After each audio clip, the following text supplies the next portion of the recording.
today. So, all right. Anyway, guys, we're just going to get started. We'll keep going from here and just see what happens. Nothing we can do about it. So,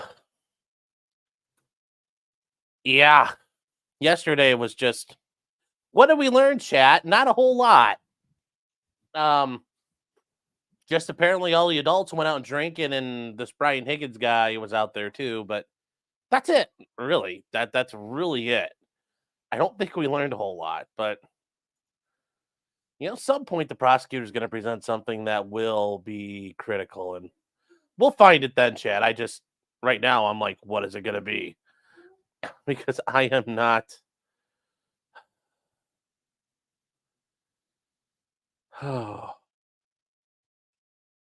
Like,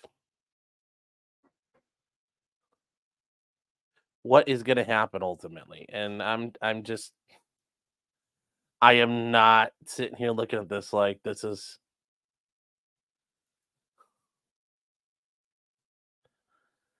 I mean, until we get to the actual car, it's like, are we going to actually have anything worth looking at? And I don't feel like it. I really don't feel like it at this point. But who knows? Who knows? Who knows, chat, really, at this point?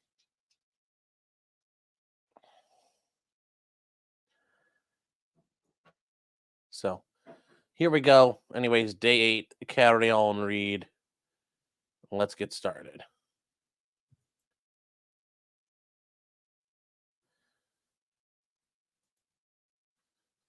All right. Man, everything is running slow, man. I'm going to have to, this is just weird. So, it's so funny and weird. Enjoyed the Vince stream last night. I'm glad you guys did. Yeah, so we've gone to the Vince stream, and yeah, it looks like he's going to be able to, and I think he's got a very good argument to compel arbitration. So it looks like this lawsuit's going to disappear. So that is the neat thing about that last night. We got 40 people watching. Thanks, guys. Thank you for all being here. So I do have let me see here if I can bring these pictures up. There are some pictures we can look at. Okay. So supposedly this picture right here, somebody sent me a couple of pictures here. Alpha Fox did. These aren't the best quality, but that's, I think, just the nature of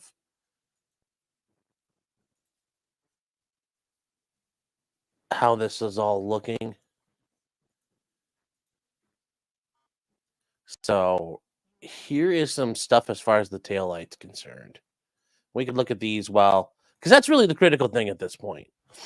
No notification, forgot the plan. Yeah, I don't know. Gosh, it was like, it was like I was clicking around this morning, and it's just like you click and it's like, go live. Nope. But in the meantime, I think this is worth looking at here. Uh-oh. We were going to start looking at lights. All right.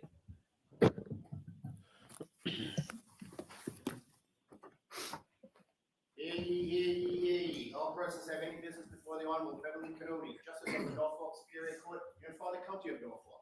Draw near, give your attendance, you shall be heard. God save the Commonwealth of Massachusetts. This court is now open. You may be seated. 22-117, the Commonwealth versus Karen Reed. Can I have counsel identify themselves for the record?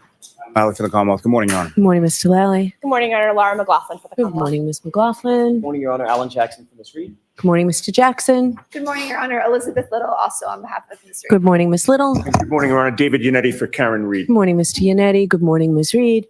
Good morning, jurors. I have to ask you those same 3 questions. Was everyone able to follow the instructions and refrain from discussing this case with anyone since we left yesterday? Yes. Everyone said yes or nodded affirmatively. Were you also able to follow the instructions and refrain from doing any independent research or investigation into this case? Everyone said yes or nodded affirmatively. Did anyone happen to see, hear, or read anything about this case, even inadvertently, since we met yesterday? Okay, so I am going to see counsel at sidebar for just a moment. Most people said no. I will see the juror who raised her hand in just a minute. Oh, one of the jurors said they did something. Oopsie. Bev has mice teeth. Yeah, she's on that state dental plan. That helps a lot. That helps a lot. So I was searching for the feed and not showing or the stream until now. I don't know what the deal was. That was weird. Everything is just goofing up.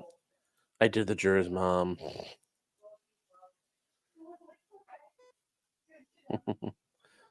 The glare gallery over there, yes.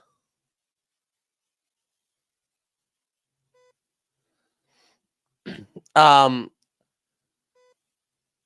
Sum Samus is saying, I've been bounced between you and a few other lawyers who are streaming this, and it's getting annoying. The others are convinced he'll be not guilty. We aren't. This is far, far, far, far, far, far, far from a home run. And one of the things I'll show, but you can't assume, number one, a jury is a coin flip. And from Alpha Fox, he did send some interesting stuff over to me. And this is an example. This is her tail light. This is the tail light assembly as how it should look. Well, and I'm trying to, and here is, apparently we're going to see this later. They found a piece of glass, which that's very sus. They found it so much later. But this is Karen's thing all smashed out. This is Karen's. Oh, we can't use red. That won't work. We'll use green. This is Karen's smashed out light. Okay. Well, to be fair, that makes a lot of sense why we saw that big empty portion, that big silver portion in the snow. I mean, like I said, guys, if the police can turn this around, yeah, they may have been incompetent boobs, but they may have enough to convict her. But for right now, no, I'm not convinced she did it. But they aren't done with their case yet. And set to begin. So, Mr. Lally, your next witness, please. Yes, Your Honor, the Commonwealth will call Mr. Christopher Albert to the stand. Okay.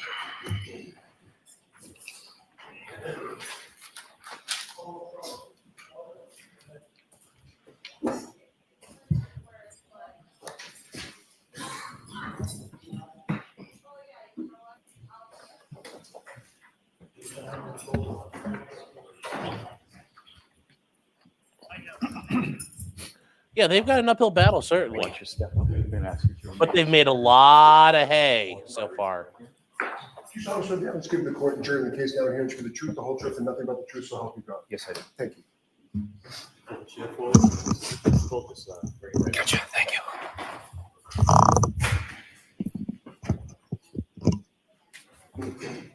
Anytime you're ready, Mr. Lally.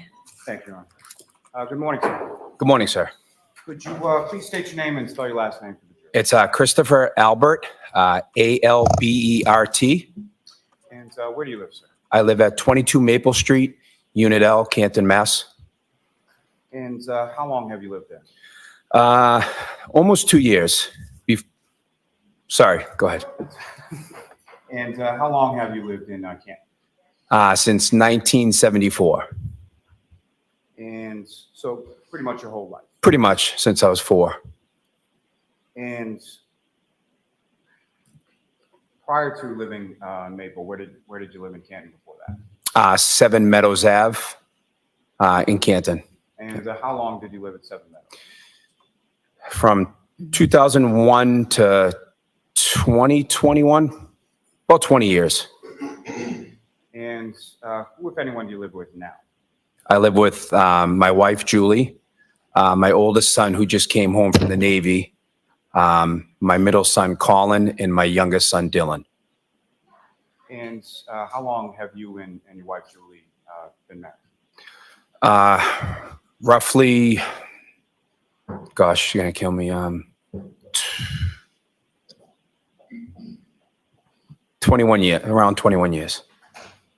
You mentioned you and your wife Julie, you have three That's a sons. Matt Yeah. Damon accent. And how old are they? My oldest is 25, my middle is 20, and my youngest is 16.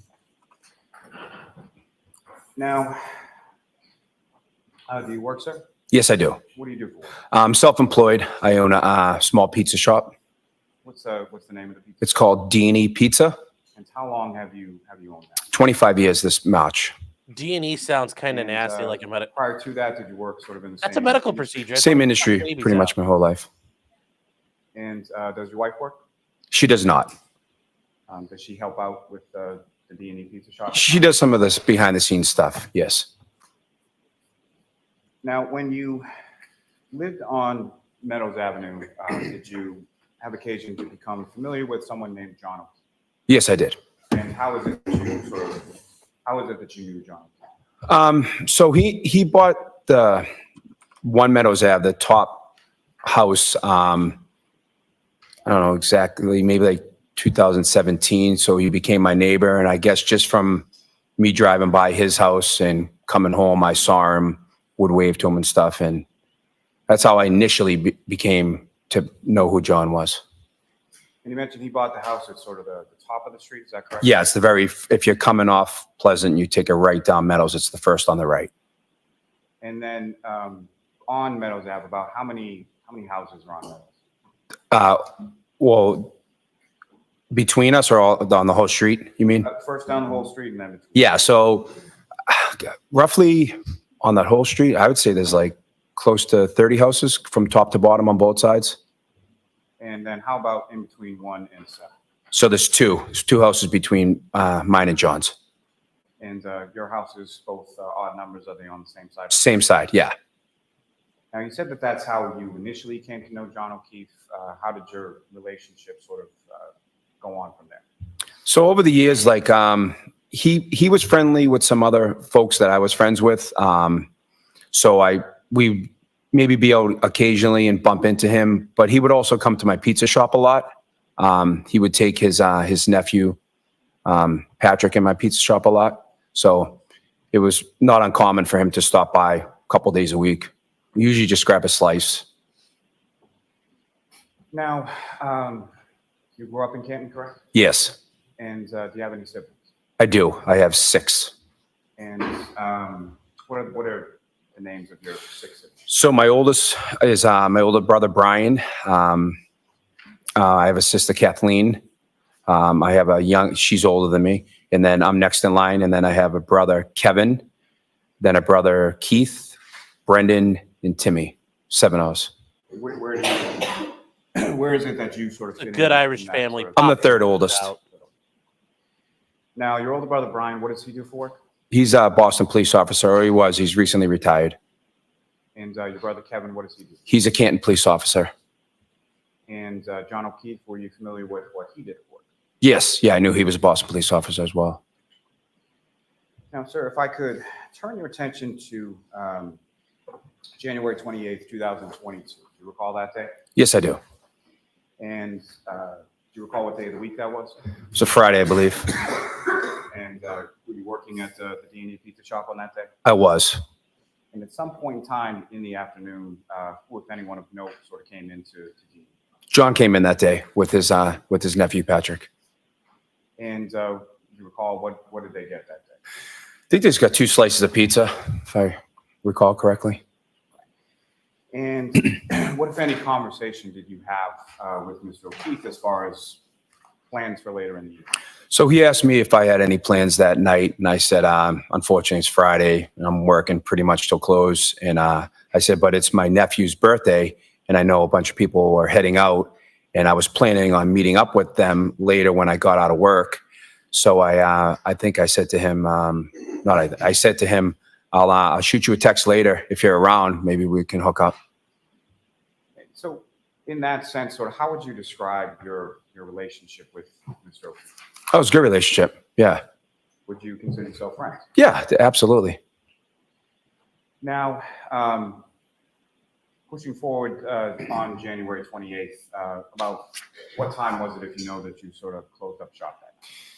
So the shop stays open till 10.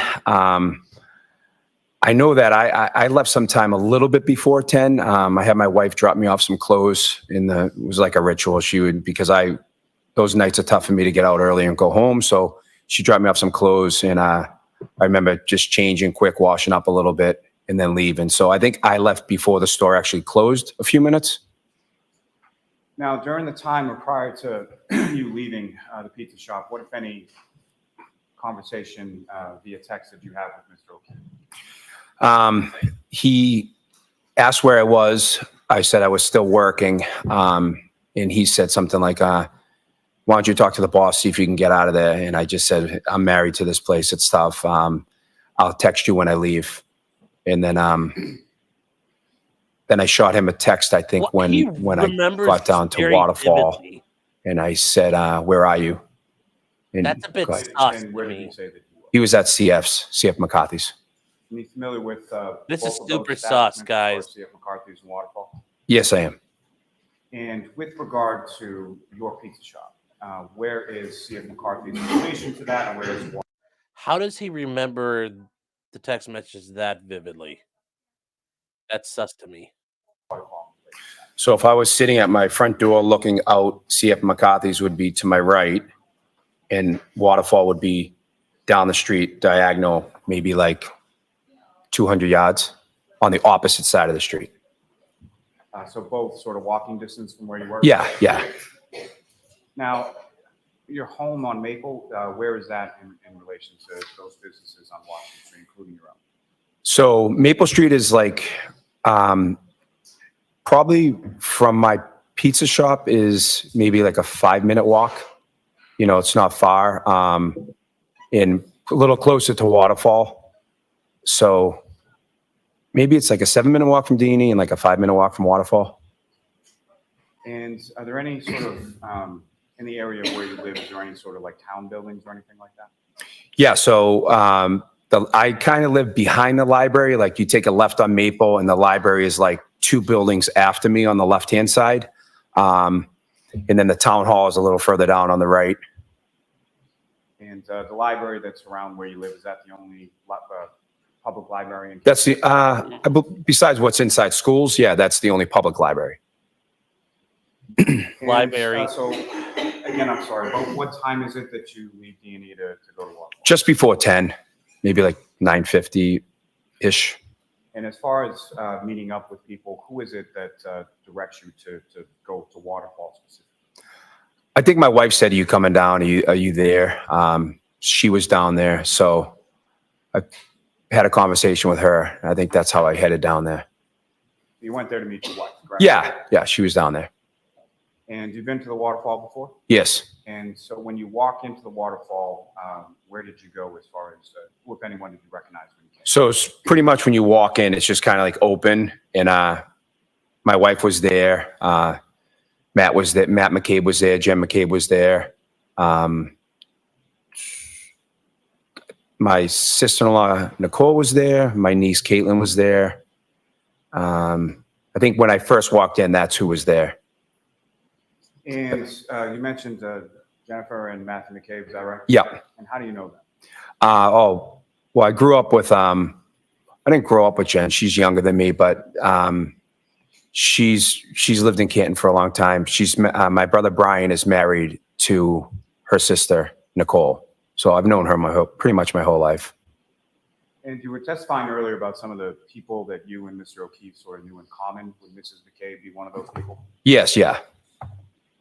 And when you walk in, relative to the establishment, whereabouts were those people situated? So they were on like a table that was close to the bar. It's like set up. They have like 3 tables in a row, and I think we were maybe either in the middle or the next table to the bar. So with those 3 sort of tables together, if you know about how long a table are we talking about? I would say they're about a 6-foot table. And was this a low top, high top, or something? It's like a high top.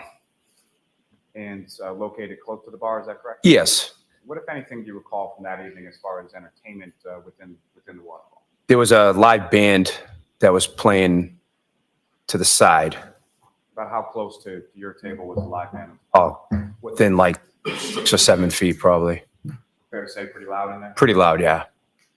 And when you walk in, where do you go in reference to sort of the other people at the table? I go right over to the table, and I think I walked right over, said hello to them, sat down. And what, if anything, did you order when you got there? Ordered a beer. And did you eat while you were there as well? I did, yeah. I was starving. I didn't eat all day, so I ordered some food, appetizers. And throughout the course of the evening, what is it? You're at a bar, so you're drinking, correct? Sure. And what were you drinking? Miller Lite. Is that sort of normally what you would drink when you go out? Yeah. Now, you mentioned that initially when you get there, it's yourself, your brother Brian, his wife, the McCabe's, and your niece Caitlin. Is that correct? No, my brother Brian wasn't there yet. Okay. Yeah, it was Jen McCabe, Matt McCabe, my wife, Caitlin, and Nicole. Thank you for correcting. Yeah, no problem. Sorry. So at some point shortly after that, or at some points, who, if anyone else, arrives and sort of joins your table, your group? So my brother Brian and a gentleman named Brian Higgins, they came and joined us. And is Brian Higgins, is that someone that you had met? 9 bad Yeah, a few lives times. Brian Higgins did. And how did you know him? I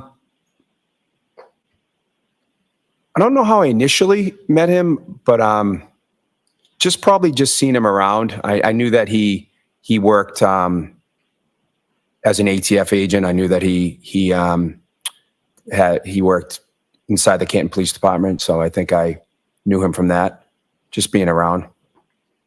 Fair to say you knew him sort of through your brothers, either Brian or Kevin or both? Yeah, that's the only way I met him. And about how long after you arrived was it that they arrived? I would probably within like 35 minutes, roughly. And what, if anything, did you know about sort of where they had been prior to or what they had been doing earlier? So they were in New York at a police officer's funeral. They went there for the ceremony, and the snowstorm was coming, so they decided that they were going to drive back early to beat the storm. You mentioned, as far as going out on that particular evening, what was that in reference to? So my nephew, Brian, it was his birthday. And so when you say your nephew, Brian, whose son is that? So that's my older brother, Brian's son, Brian. So Brian Jr.? Brian Jr., yeah, we call him Brian Jr. Yeah. And was he present at the waterfall that night? He wasn't. No, he decided that he didn't want to go out. And when your brother, your older brother Brian and Mr. Higgins come in, where is it that they Nobody go? drinks Sam Adams. So they walk in and they come directly over to the table. Now, at some point later in the evening, who, if anyone else, also joins your group or your table? So John O'Keefe came with Karen Reed. And how did you know Karen Reed at that time? I met her a couple times. She also had been in the pizza shop a couple times, and driving by the street when I would come home, she would be outside One Meadows. And just to be clear, when we're speaking about Ms. Reed, do you see her in the courtroom today? Yes, I do. Could you just identify as to where she's seated? Or She's sitting right over there between the two attorneys. just ask the record to reflect identification of the defendant. Okay. Now, prior to Mr. O'Keefe coming into the waterfall, you had mentioned some text communications with him, is that correct? Yes. And what, if any, other communications did you have with Mr. O'Keefe before he got there? I don't think nothing before I got to the waterfall. Not before you got to the waterfall, before Mr. O'Keefe got to the waterfall. With Mr. O'Keefe. Yes. Just that where was he, or where were we going? Where was he going to be? What, if any, communication do you recall in regard to who was there or who was going to be there? With Mr. O'Keefe? Yes. Yeah, so I think at some point he said, "Who's there?" And I said, my brother Brian. I said, Brian. And he said, your brother Brian? I said, yeah, Brian and Brian Higgins are there. And he said, where's your brother Kevin? And I said, I have no clue. LOL or something. And when Mr. O'Keefe and Ms. Reed come into the bar, where is it that they go upon coming back? They walked directly in, came towards our table, just a striked up conversation. I think John came over to my wife and said hello to her first, maybe. And then just kind of like got with the group and started talking.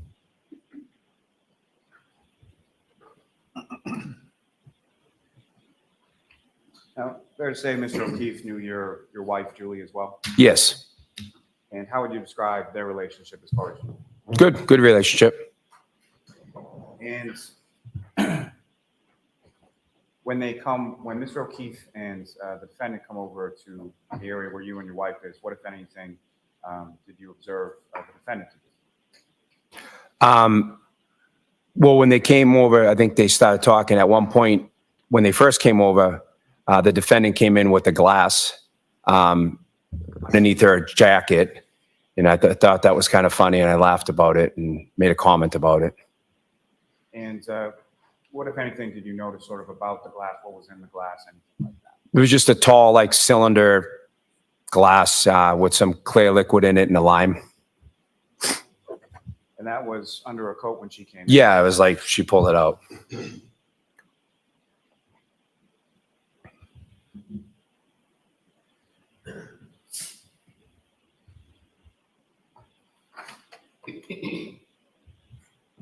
Now, if you know about what time was it that Mr. O'Keefe and Ms. Reed came in? So I got there close to 10, I would say 10:45-ish, to the best of my recollection. And following sort of the blows and all that kind of stuff, as far as after they first came in, where did they go from there? I think the defendant sat down, and I think well, John went to the bar and got a beer. And you know, is that sort of what John would typically drink?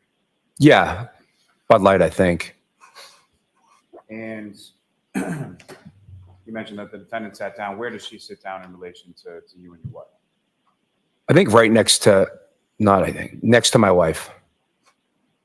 Now, with regard to just how would you describe sort of the general sort of tone or demeanor within the group at the waterfall that night? It was fine. Everyone was just having a good time.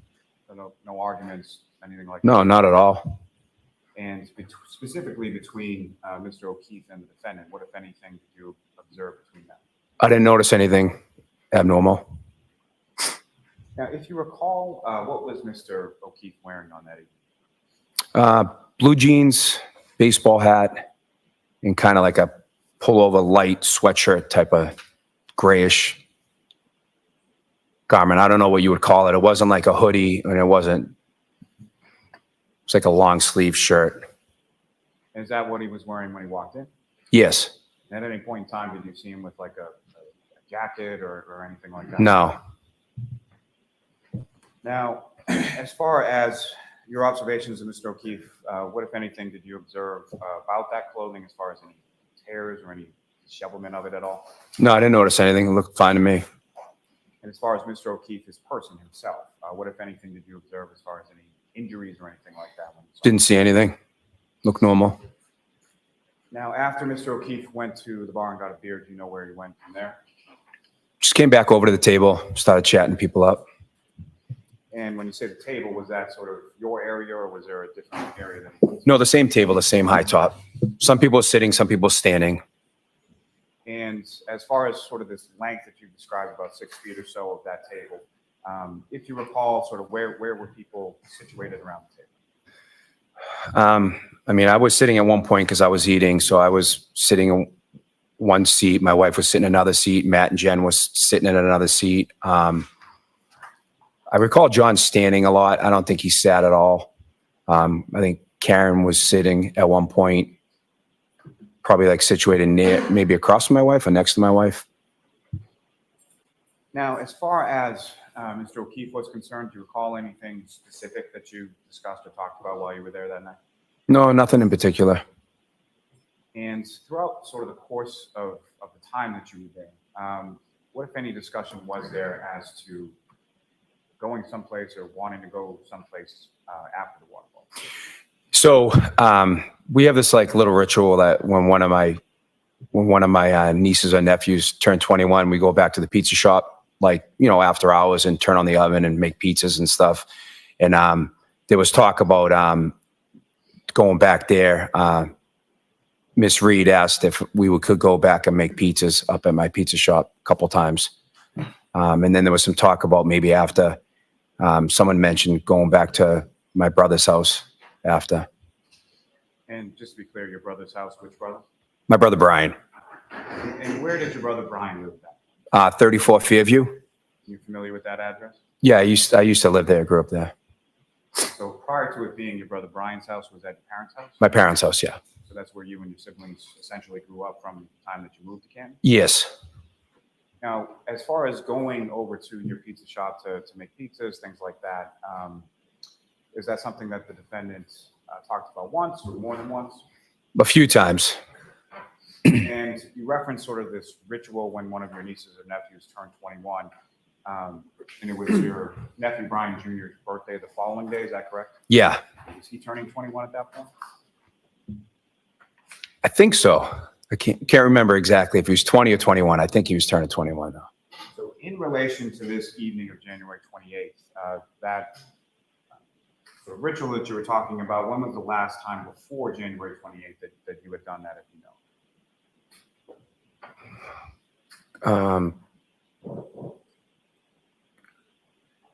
Trying to see who else turned 21. Can't remember exactly. I know it was recent. I remember doing it. I just can't remember the date. And that's all I'm really asking, sir. Yeah. Was it recent to January 28th? Yeah, it was sometime before that, but within like a couple of months, I think someone turned 21. Maybe we just went there. And so what, if any, conversation from your end as far as, obviously it's your pizza shop. So Yeah. what, if any, conversation from your end was there in reference to doing that?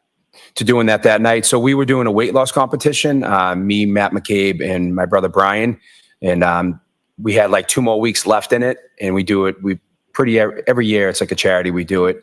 And the proceeds go to like scholarship funds. So I said no, because we were doing this weight loss challenge and I just didn't want to give in and, you know, eat pizza 2 weeks before we were weighing in. And your wife, Julie, how long was she at the bar for? Not long when I got there. She probably was only there for maybe 35, 40 minutes. She had a migraine. She wanted to go home, so she left. So she indicated she had a migraine and she was going home? Yeah, she didn't feel well. And was that before or after Mr. O'Keefe and Ms. Reed arrived? She left after they arrived. So then she must have left later than that. Yeah.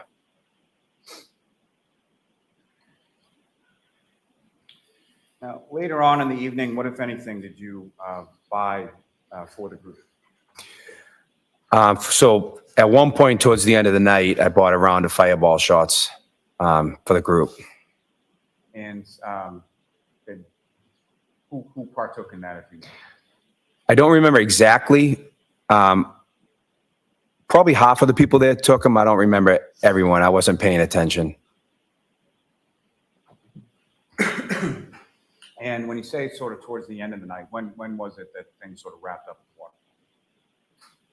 I think they called last call up right before 12.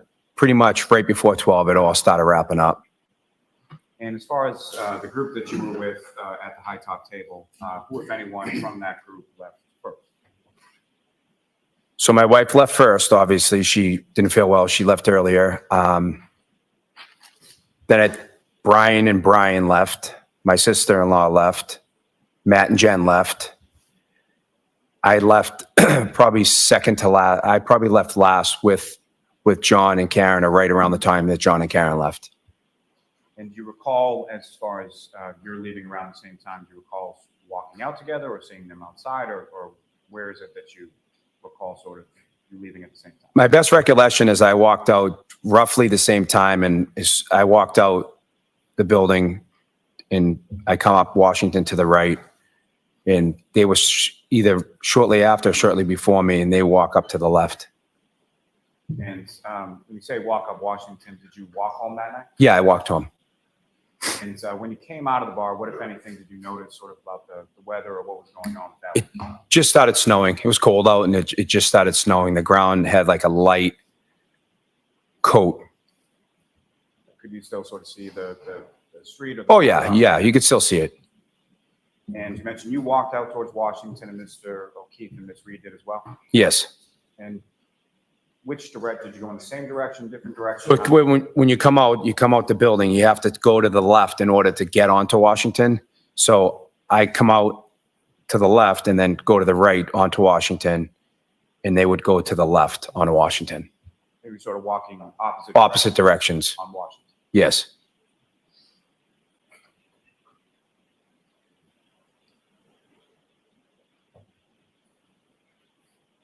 Now, as far as throughout sort of the course of the evening, did you have occasion to see sort of what Mr. O'Keefe mentioned, that he went to the bar and he got a beer? Was that the only beer that you saw him having, or did he have more than one? I'm sure he had more than one. Yeah, I saw him with more than one. So you saw him, but essentially what I'm asking is throughout the course of the evening when you saw him drinking, other than maybe the fireball shot, you saw him just drinking beer? Just beer. Yeah. And as far as Ms. Reed was concerned, what, if anything, did you observe her drinking throughout the course of the evening? Just a clear liquid in a glass. I assume it was some sort of vodka drink. Was that the same glass that she had come into the establishment with under her coat, or was it a different glass later on? I believe it was the same one.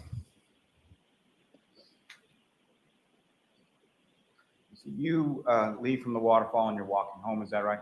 Correct. So fair to say you didn't go to 34 Fairview that I night? did not. And about what time was it that you got home? Sometime between, I'd say 5 past and 10 past 12, somewhere in that window. And was your wife home at that point? She was. And as far as your children were concerned, how many of your 3 sons were living with you at that time? At that time, 2. My 16-year-old, well, he wasn't 16 years old at the time, but my 16-year-old and my 20-year-old. And so 16 and 20 now, is that? 16 and 20 now, so that'd be like 14 and 18 then, I guess. And so your oldest son, He was in the San Diego in the Navy. and if you know, or did you check or anything as far as your kids when you got home, were they there, if you know? No, I ran right upstairs. I was freezing. I went right into my room. Essentially, you went to bed, is that correct? Correct. Your Honor, with the court's permission, I would ask to publish for the jury just a small portion from what's been marked as Exhibit 53, the waterfall surveillance.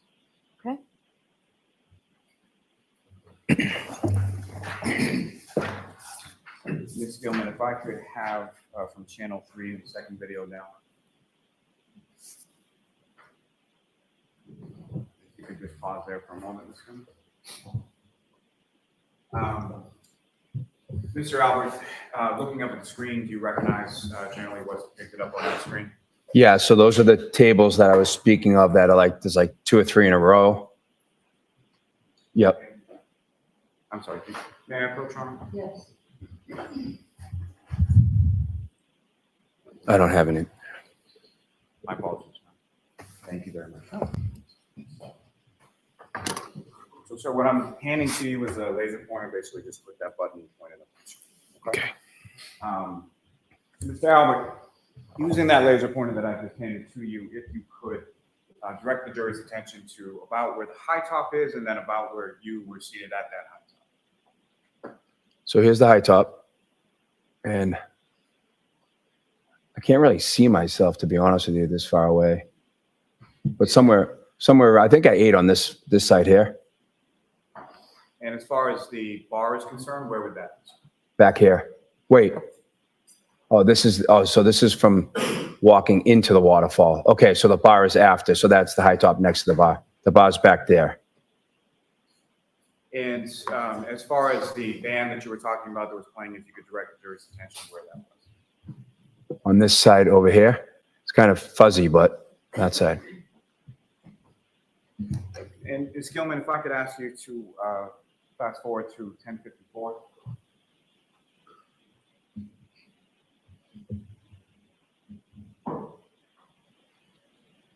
And I would ask if you could play that from 1054 to about 1056.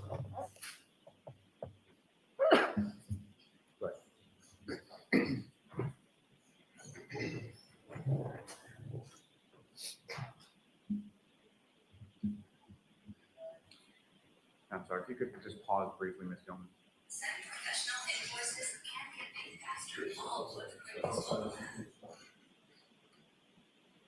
Now, Mr. Alba, looking up at the screen, as far as the door that you came out and the door that you eventually exited from the waterfall, do you see sort of that general area and where that is in the video?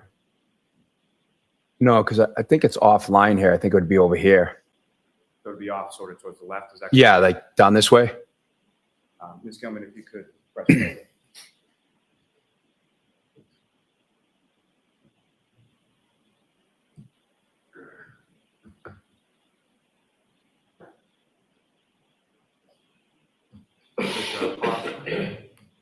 As far as two individuals sort of walking in, do you recognize who those individuals are?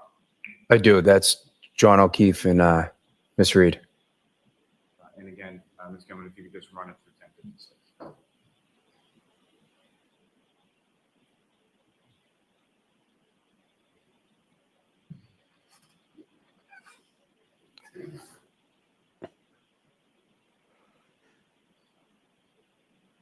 I mean, this is getting monotonous. This is getting very.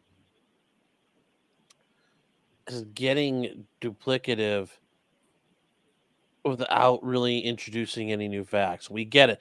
They were all at the bar. They were all hanging out. What happened from there?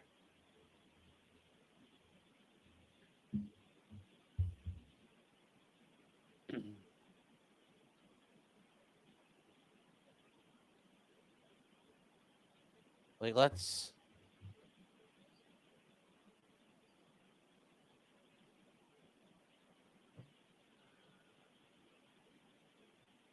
This is very repetitive.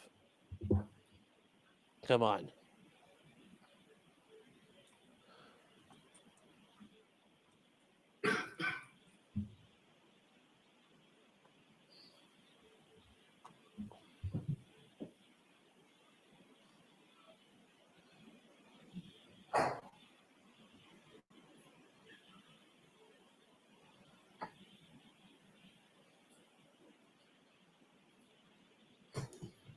Thank you, Ms. Gilman. You can take that down.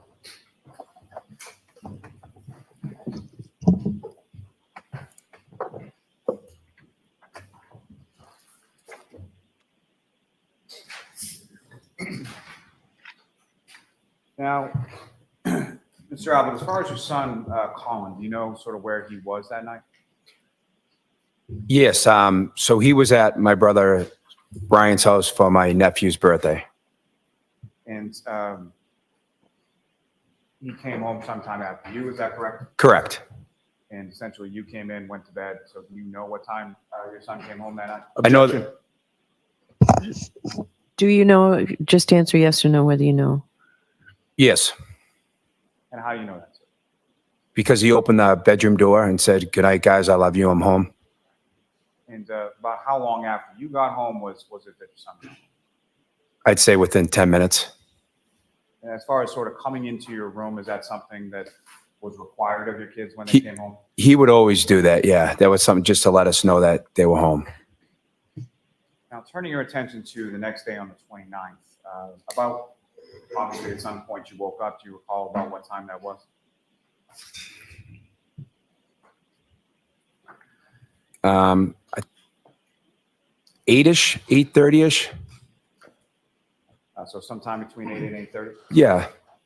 I was still in bed. I woke up, but I didn't leave my room. And what was it that, or who was it that woke you up that morning? At that time, I just woke up on my own. And when you woke up, what happened after you woke up? Shortly after I woke up, my wife entered the room, but that was a little bit later. I don't know exactly what time. And she informed me that something had happened to John. And what was it that you told? I don't know the exact words that she said, but basically that John had died.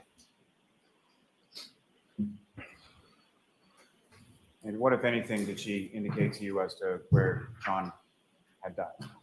That he was found somewhere on the front lawn of 34 Fairview. And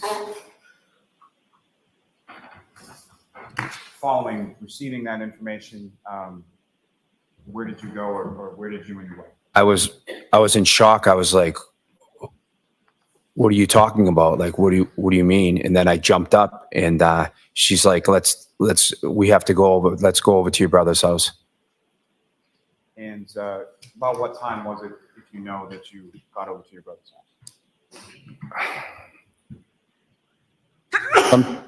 Sometime approximately like after 9 o'clock. I don't remember exactly what time we went over there, maybe 9 or 9:30. And when you arrived at your brother's house, who, if anyone, was there?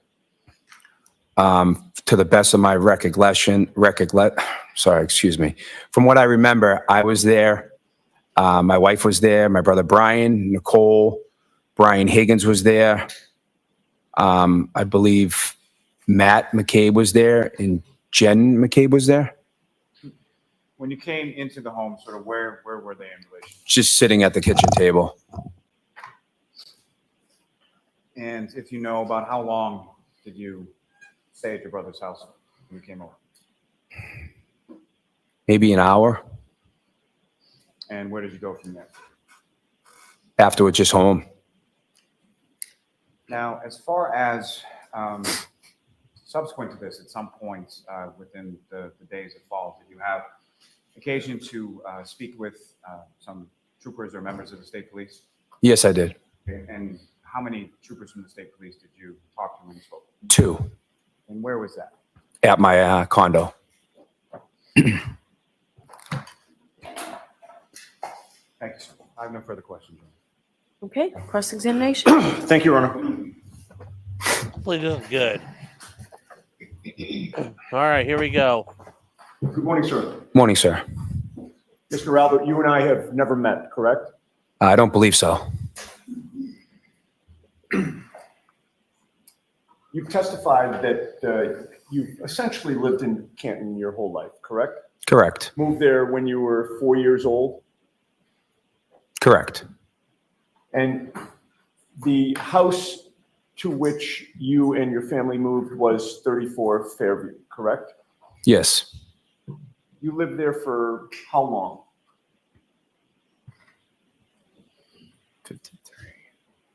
33 years?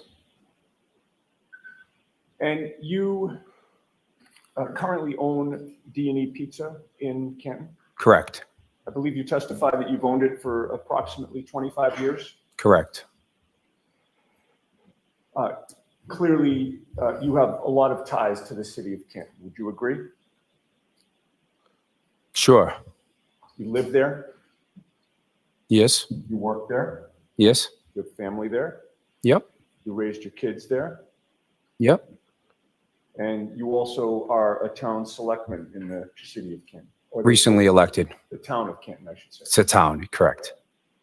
And not only that, but your brother, Kevin Albert, is a police officer in Canton? He is. Your brother, Brian Albert, with whom you grew up, is currently retired, but had been a Boston police officer who lived in Canton, correct? Correct. You would agree with me that Brian Albert only moved from Canton after John O'Keefe was found dead on his front lawn, correct? Can you rephrase that? I'll phrase it the exact same way and ask for a yes or no if you can do that. You would agree with me that your brother Brian Albert only moved from Canton after John O'Keefe was found dead on his front lawn? Objection. Can you answer that? Can you answer that? Yeah, I just don't understand the phrase, but he moved shortly after that, yes. Your brother Tim Albert lives with your parents in Canton, correct? Correct. And Tim Albert and your parents live directly across the street from the Canton Police Department, correct? Correct. Do you know whom they bought that house from? Objection. The objection sustained. But you still live in Canton Correct. with your wife, Julie Albert, Correct. and your son, Colin Albert, correct? Along with my other two sons, yes. And you would agree that your entire family has deep roots in the town of Canton? I guess. You would agree with me that the Albert family is well known in the town of Canton? We have a big family. And you would agree with me that the Albert family is a powerful family in the town of Canton? Objection. Sustained. As a town selectman, you have some power, do you not? I'm one of 5 selectmen. And as a police detective, Kevin Albert has some power, does he not? Objection. Sustained. And you also have close friends on the Canton Police Department, do you not? Objection. I'll allow that. I have some. Now, you know that Massachusetts State Police Trooper Michael Proctor is the lead investigator on this case, correct? I know that. One of your wife's best friends is Michael Proctor's sister, Courtney Proctor, correct? Objection. That's sustained. You've got another witness you can ask that of, Mr. Yannetti. You know Courtney Proctor, correct? Objection. Allowed. Yes, He can And you answer know her that. to be Michael Proctor's sister, correct? that's correct. You attended Michael Proctor's sister's wedding, correct? Objection, Your Honor. May we approach? Sure. Why don't you come on over? Ooh, they're getting upset. They don't like this already. This hurting us. Stop it, Judge. No, Judge, this is bad for our case. No. Press on Colin. That makes him angry. Yeah, he's not having fun with that. He's not having fun with the idea. Wow, your family sounds like a bunch of assholes who run this town. Yeah, it's not. He didn't like that. Why is that a hard question? Yeah, that was great. I don't know, but he's asking pointed questions, so he gets to run wild.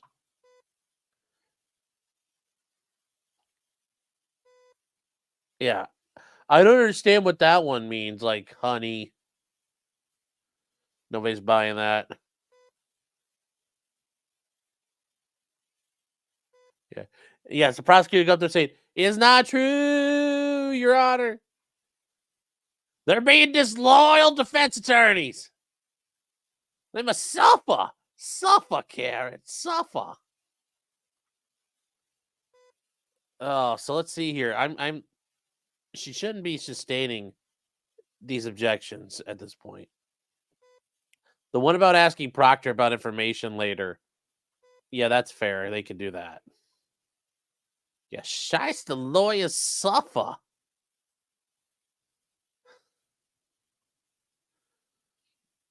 The defense is going now on this guy, and it's gonna get good. We'll see what happens.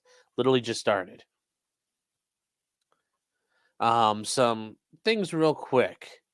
John Showens, a new member. Thank you, John. I appreciate the support. Thank you very, very much. An unknown hero for $2 says, "Oh, I'm gonna come, Your Honor."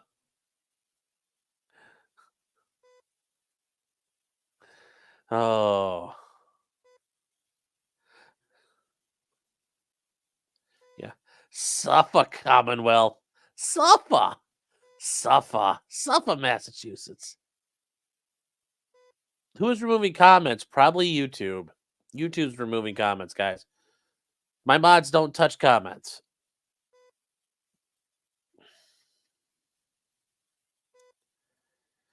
This should qualify as experts in vehicular homicide. Chris Albert was convicted of vehicular homicide. Did he go to fucking prison for that? That's interesting. I know somebody mentioned it before. And he's like, I know a dead body when I see it. Is that because you killed someone, sir? Is that because you did it? Make sure you're in live chat, not top chat. That's the other thing that would help too. Yes. Robert Lawrence says, what is this? I can't tell what that is.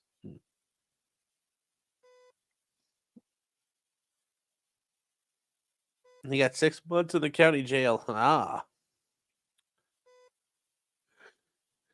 I wish I could disable top chat. You can do live chat. Bev's brother defended Chris in his manslaughter case. I would have bailed on this then at this point, but whatever.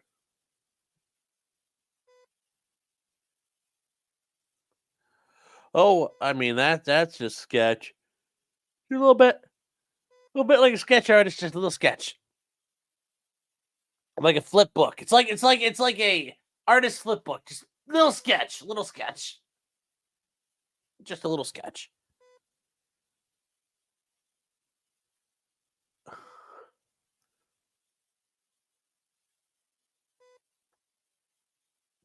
She just winked at me, did she? Oh, let's go back. Did she wink?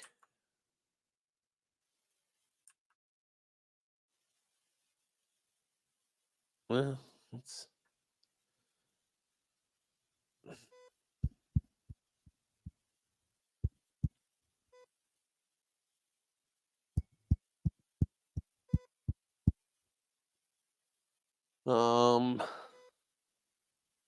A copium over on the masshole stream is actually hilarious. What's the copium? I mean, right now it's...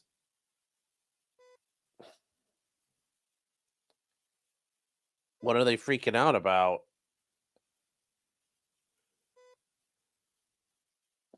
Why did state bring this guy up? He didn't add anything new. I think they brought him up because if they didn't, the defense would, and that just looks bad. This whole thing, though. Were you guys at the bar? Yes, we're at the bar. There's a band at the bar. Oh, my God, there's John O'Keefe, and then there's Brian Higgins. And, oh, my God, there's all this shit. And there's the Greek guy who probably has his wife is cocked. Like, yes, they're all there, chat.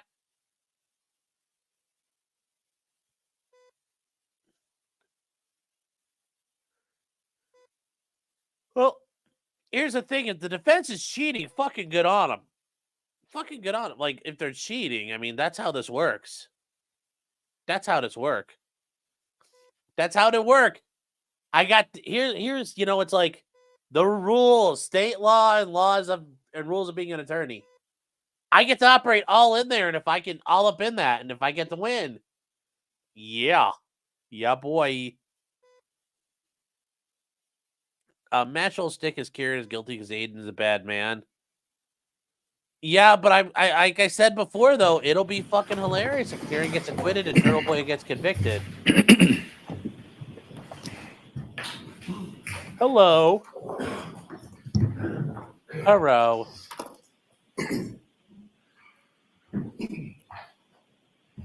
I believe you testified, sir, that you've known Michael Proctor's sister for about 20 years. Objection.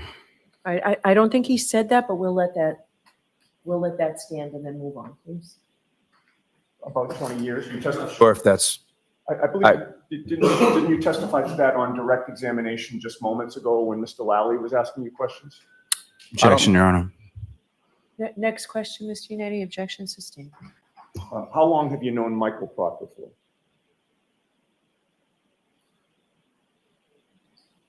I mean, I know he's Courtney's sister, brother. I couldn't tell you exactly how long I've known him for. About 15 years or so? Roughly. Who is Kenneth Berkowitz?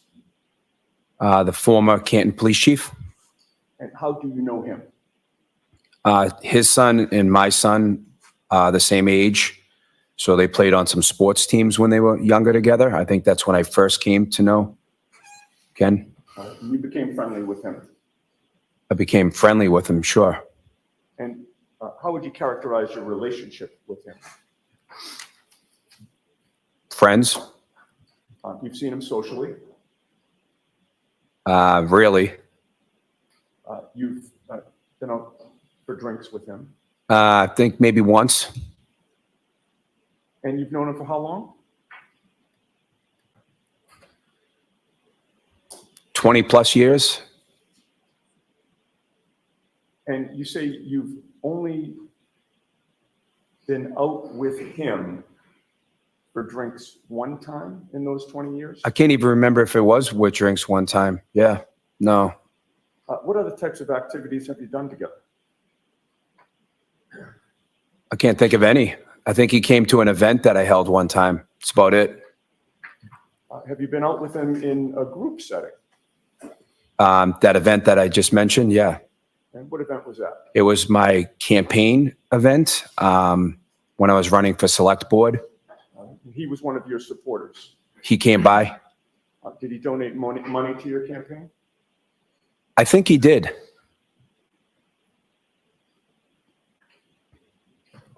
May we approach, Judge? Yes.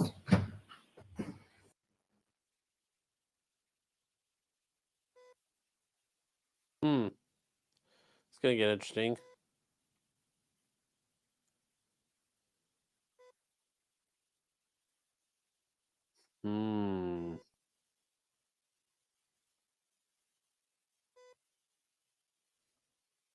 This is interesting.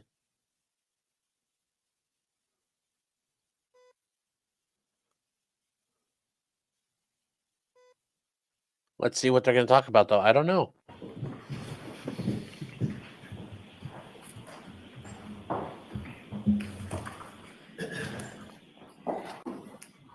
Sir, I'm going to display a photograph with the court's permission on the screen, and I'd ask you to take a look at it, and if you can let the jury Do you have a know. hard copy of it? Yes, we do have a hard copy. So why don't you show it to the witness and Happy put to it in do that. evidence? Thank you, Ron. And we'll take that into evidence and then. That makes sense. May I approach, Judge? Yes.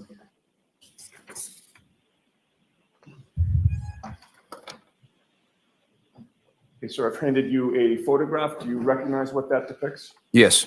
What does it depict? Me and Kenny Berkowitz. And is that a fair and accurate representation of you and Kenny Berkowitz? You mean is the picture us? Yes. Yes. Okay.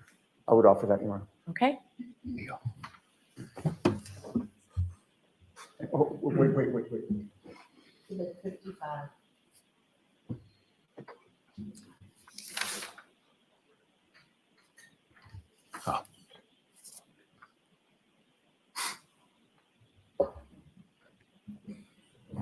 May that be published to the jury on the screen, Your Honor? Sure.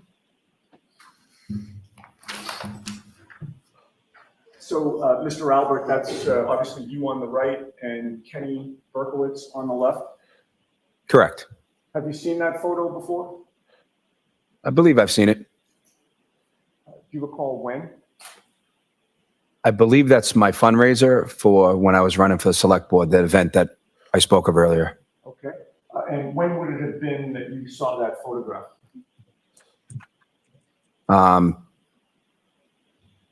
I'm not sure. I don't know if it was on my Facebook page when I was running for select board. It looks familiar. Has Mr. Lally shown you that photograph? No. Has he informed you that the defense would be introducing that photograph during this trial? Nope. You can take the photo down, Mr. Bates. And the lights come on. You would agree with me that one of your functions as a selectman is to oversee public safety in the town? Yes. And you would agree that the police department is a key component of public safety in the town of Canton? Yes. So part of your duties as a town selectman is to oversee the Canton Police Department, correct? Objection, Your Honor. I'll let him have it. Is that one of your duties, sir?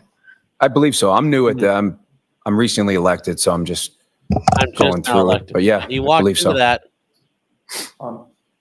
And you became a town selectman shortly after Kenny Berkowitz retired, correct?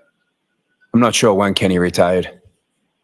But you would agree with me that Kenny Berkowitz has both personal and professional relationships with you and members of your family, correct? Can you rephrase that? You would agree with me that the former Canton Police Chief, Kenny Berkowitz, has both personal and professional relationships with you and members of your family. Objection, Your Honor. It's the same question. Go ahead and answer that question. I'm not sure I agree with that question. No. Well, your brother Kevin Albert worked under Chief Berkowitz, correct? Correct. Would you consider that to be a professional relationship? With them too, yes. And your brother Brian Albert attended Chief Berkowitz's retirement party, did he not? I have no idea. But your brother Brian is also a friend of Kenny Berkowitz, is he not? He may be, not sure. And as far as your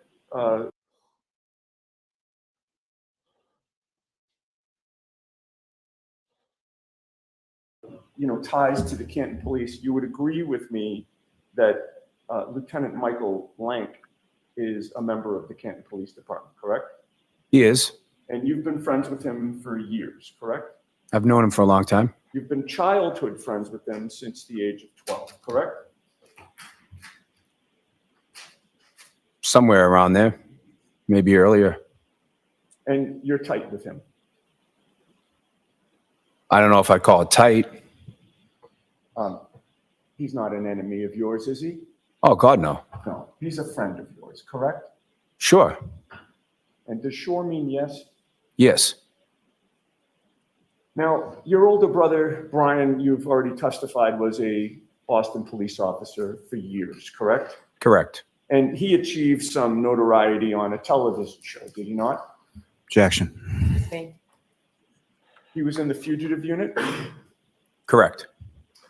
And you know that your brother Brian was also a trained boxer, correct?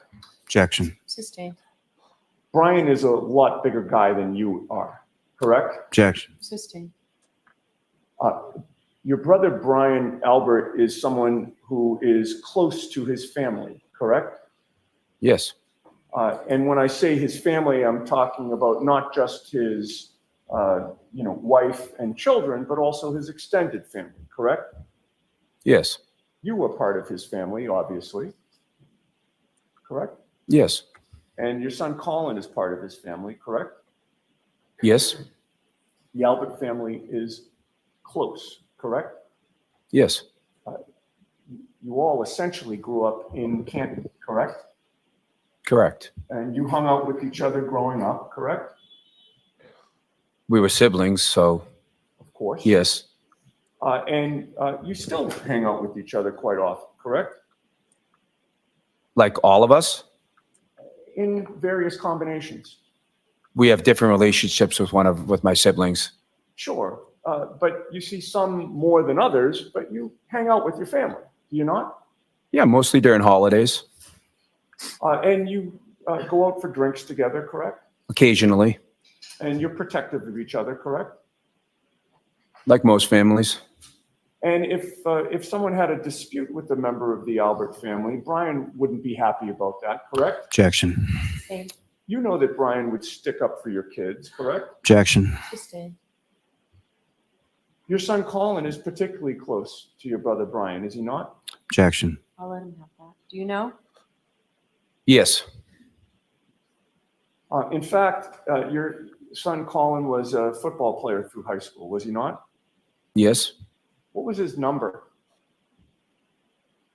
In high school, Yes. 34, I believe. And was that for 34 Fairview? I don't think so. Now, you testified you moved to Maple Street in Canton not long before January 28th of 2022, correct? Correct. And before that, you lived at 7 Meadows Ave in Canton? Correct.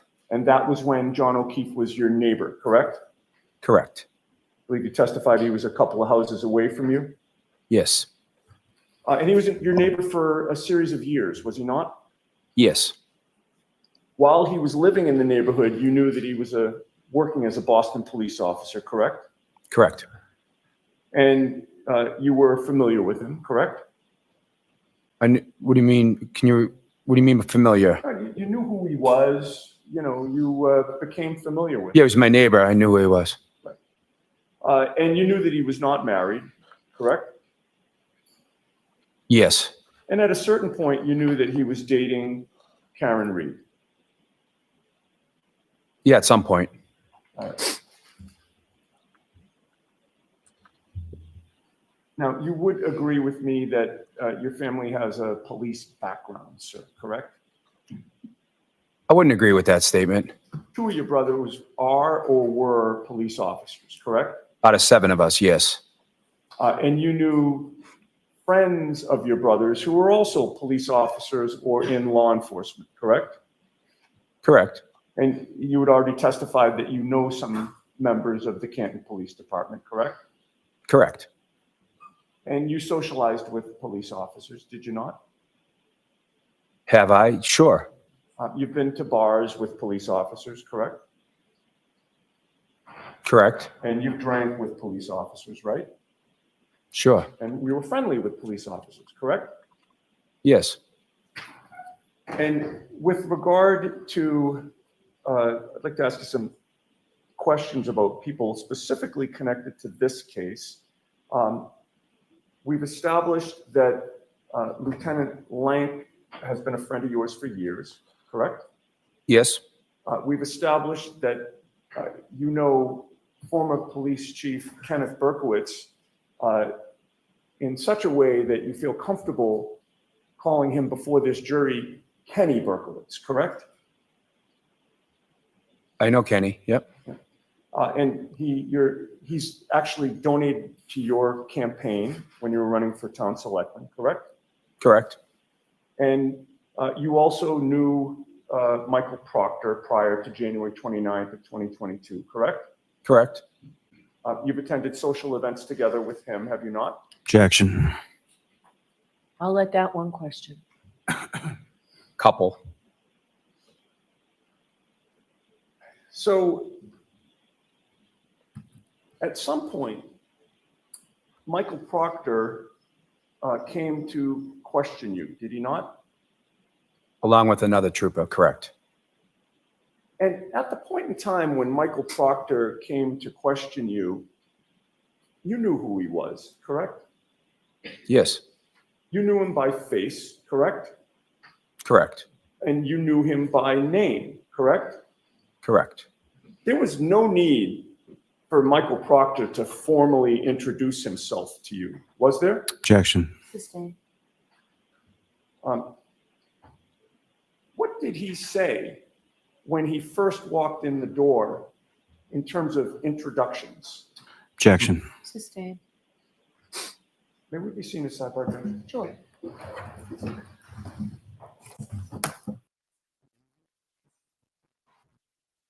This guy is very defensive, and yeah, yeah, you swang with police officers, correct? Yeah. They come in your pizzeria and they buy your cocaine from you, correct?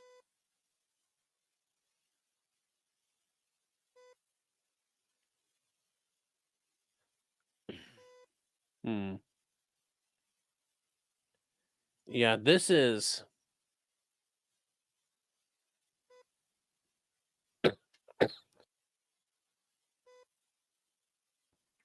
This is a smart guy, so it's causing problems. That's the ultimate issue here. But they're trying the best they can with this. They are trying the best they can.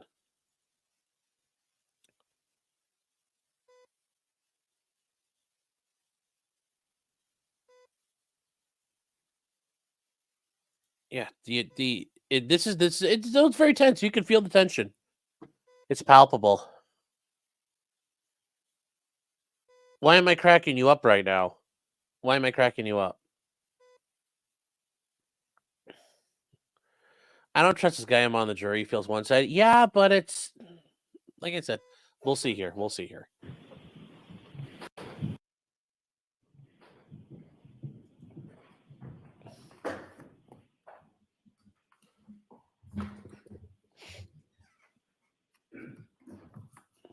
Without getting into the precise wording, you'd agree with me that there was no need for Michael Proctor to formally introduce himself to you for that meeting, correct?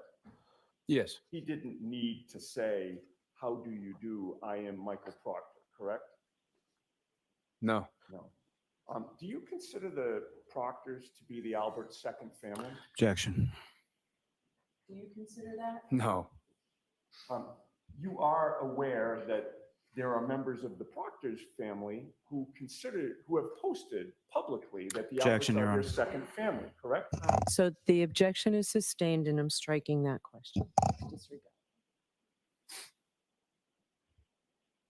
Now, at the time that Trooper Michael Proctor showed up to question you, sir, you knew that Karen Reed had been charged in this case, correct? Yes. And you knew that John O'Keefe had been found dead on your brother's lawn, correct? Correct. Did it occur to you that it was odd that the state police sent somebody from the Proctor family to interview you Objection, Your Honor. on February 10th of 2022? Sustained.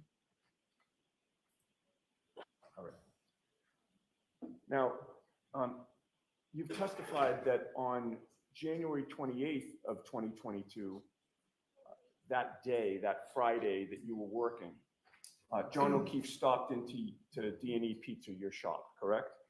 Correct. And there was discussion about whether you would be going out that night, and if so, where you would be, correct? Correct. Now, you've previously, on direct examination, characterized your relationship with him as being friends, correct? Correct. It's fair to say, however, that prior to January 28th of 2022, Oh my guys, that got you quiet. had never exchanged personal information with John O'Keefe, correct? You mean, I'm sorry, you mean like phone numbers or what? A cell number prior to that day. No, I didn't. And at that point in time, he had lived in your neighborhood for 4 to 5 years, correct? Correct. So I believe you've testified that that night after working, you went out around 10 Got really 10 quiet. I don't know PM. about you guys. Roughly. Before going out, did you have anything alcoholic to drink? Think I may have had a beer at my pizza shop. I don't remember exactly. So you have a refrigerator there that you can keep drinks cold, correct? Among other things. And you do have beers in that fridge for Sometimes. personal use? Sometimes. Do you know how many beers that you would have had before going out? No. And would you have drank that beer as you were cleaning up at the end of the night? Probably. Did you have anything to eat at the pizza shop? No. Yeah, guys, the sound got all fucked When up. did you last eat? I don't know before you how. went out at 9? I'll refresh it in a second. When did I last eat? Yes. It's a long time ago. I'm not sure. And you knew that your wife Julie was starting the night at CF McCarthy's, correct? Yes. And you couldn't meet her there because you were still working, right? Correct. But at some point you heard that Julie and others were headed to the waterfall, correct? Yes. And that was where you planned to go after you closed up D&E Pizza. Correct. With regard to the time that you left, 9:50 or so is your best estimate of when you're closing the doors and walking over to the waterfall? Yes. And the waterfall is a short walk to D&E Pizza, Yes. maybe about 3 minutes? About that. And your plan was to walk there that night, correct? Correct. You had not taken a car to D&E Pizza anyway, right? I don't believe so. So what time did you get to the waterfall? Shortly before 10. I don't know exactly. All right. And yeah, I believe you've testified that John O'Keefe and Karen Reed were not there when you arrived, right? Correct. And the food that you ordered, do you remember what appetizers you would have gotten? Probably like potato skins and and some sort of chicken tenders. I would guess. It's 2 years ago, so I don't remember exactly. And did you order a drink along with the appetizers? I believe so. All right, and that would have been the Miller Lite that you talked about? Correct. Then not long after you got there, Brian Albert and Brian Higgins showed up, correct? Correct. And you had met Brian Higgins prior to that night. Yes. In fact, you had testified that you had seen him around quite a bit, correct? A few times. And you knew him, I believe your testimony was, from him working inside the Canton Police Station, correct? I knew that he worked there. Did you testify on direct examination, quote, I knew him from working inside Canton PD? Yes. And you've been inside Canton Police, correct? Maybe twice in my life. You knew that Brian Albert, your brother, and Brian Higgins were friends, correct? I knew they knew each other.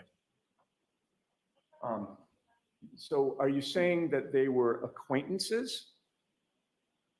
No, no, I guess they're friends. You guess they're friends? Yeah, they're friends. Was there something confusing about my question the first time I asked it? Objection, Your Honor. In any case, would you agree that shortly before Brian Albert and Brian Higgins arrived at the waterfall, or shortly after they did, there was a couple whom, I believe you call them a Greek couple because their last name is difficult to pronounce for everybody. But do you remember them being there? Yes. All right. If I mention the name Kolakifis, does that ring a bell? Or do you? That's them, yeah. That's them. Okay. And the whole group was either standing or sitting around a high top table. Correct. And at 9:45 p.m., you texted John O'Keefe while you were at the waterfall, correct? Correct.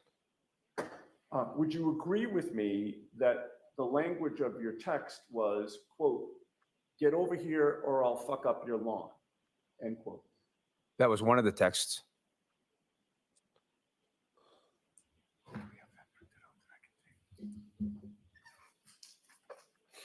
I'll make just a moment.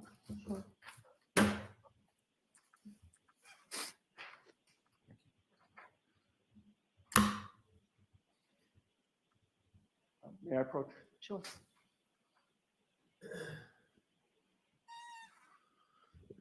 Oh, do we have, does this say, evidence number?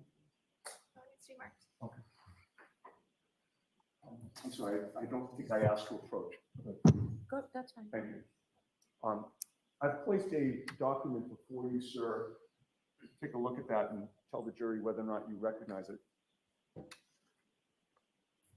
Yeah, I recognize it. What is it? It's a text message, 2 text messages. Okay. And who are the participants in that text message exchange? Me and John. And what is it that you said and at what time? So the first one, Okay. One over. Really? All right, guys, I'm going to refresh this real quick. Try to get the sound back up. Yeah, we're going to reload.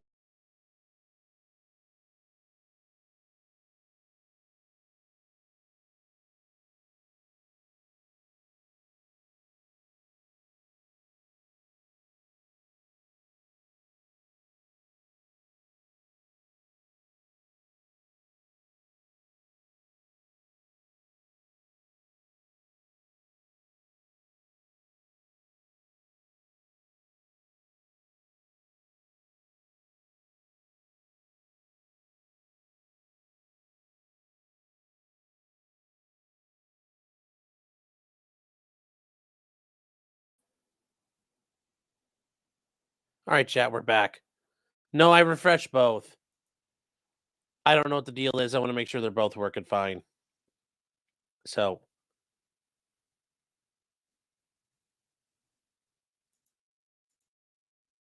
everything has been running slow this morning, and this is brand new windows, everything. So I don't know what the deal is. So we're gonna just get this done right.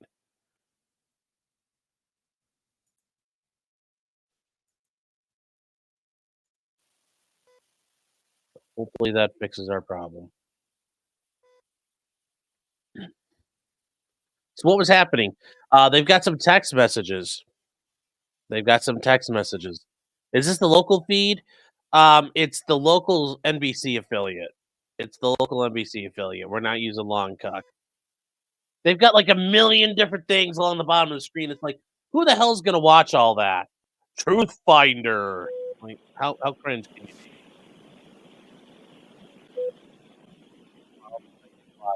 As I did yesterday. So before you consider any electronic communication in your deliberations, you must first find that it's more likely true than not true that the person who either authored or sent or created or transmitted the communication was in fact John O'Keefe and this witness, Chris Albert.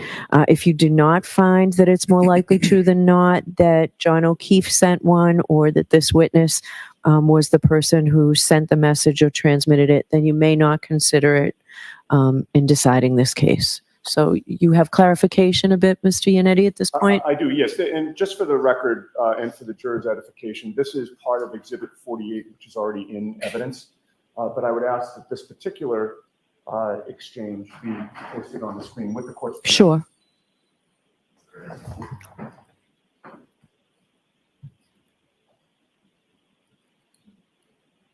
Okay.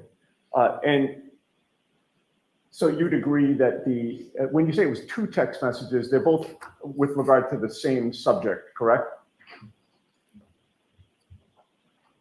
What do you mean? I don't follow you. It says get over here, right? And then the second is a continuation of that. If not, I'm going to fuck up your lawn, correct? So you mean that's to tell him to come over to the waterfall? Right. Okay, I just didn't understand what you meant. That's fine. So you're telling John O'Keefe this, correct? Yeah, I'm telling him to come over and meet us. All right. And that little emoji, that face emoji after, if not, I'm going to fuck up your lawn, that's Yeah, it's a laughing face. right. So you're a joke. saying you're cracking up. as Yeah, a it's a result. joke. Okay, Oh, sorry, thank you. sorry. Okay. Apologize. Okay. I I'll said take we're that allowed down. to ask what the fuck you meant, man. At about 10:45 p.m. or so, I believe you testified that was when John O'Keefe walked into the bar with his girlfriend, Karen Reed. That's what I thought. Yeah, Would you agree with me that between the time you arrived and the time you eventually left, that you did go up to the bar within that establishment a few times I'm sure he did. and bought a few rounds of drinks, I'm sure. including that one round of fireball shots? Correct. What was the state of your sobriety when John and Karen arrived? Probably fine. Fine. All right. You didn't feel like intoxicated No. or unable to, perceive what's going on. You were still in control of your faculties. Yes. And is it true that after John and Karen arrived, that your wife Julie didn't want to stay any longer, or too much longer? She didn't want to. She had a headache, so she wanted to go home. Right. And by that point in time, you had been there about an hour, maybe a little less. When Karen and John arrived? Right. Yeah, about an hour. All right. And you were having fun. Sure. And so Julie drove home, but you stayed, correct? Correct. All right. And in terms of Karen Reed's drinking, as far as you could see, she had that glass that she came in with that appeared to have a clear liquid in it, correct? Correct. And I believe you said either a lime or a lemon.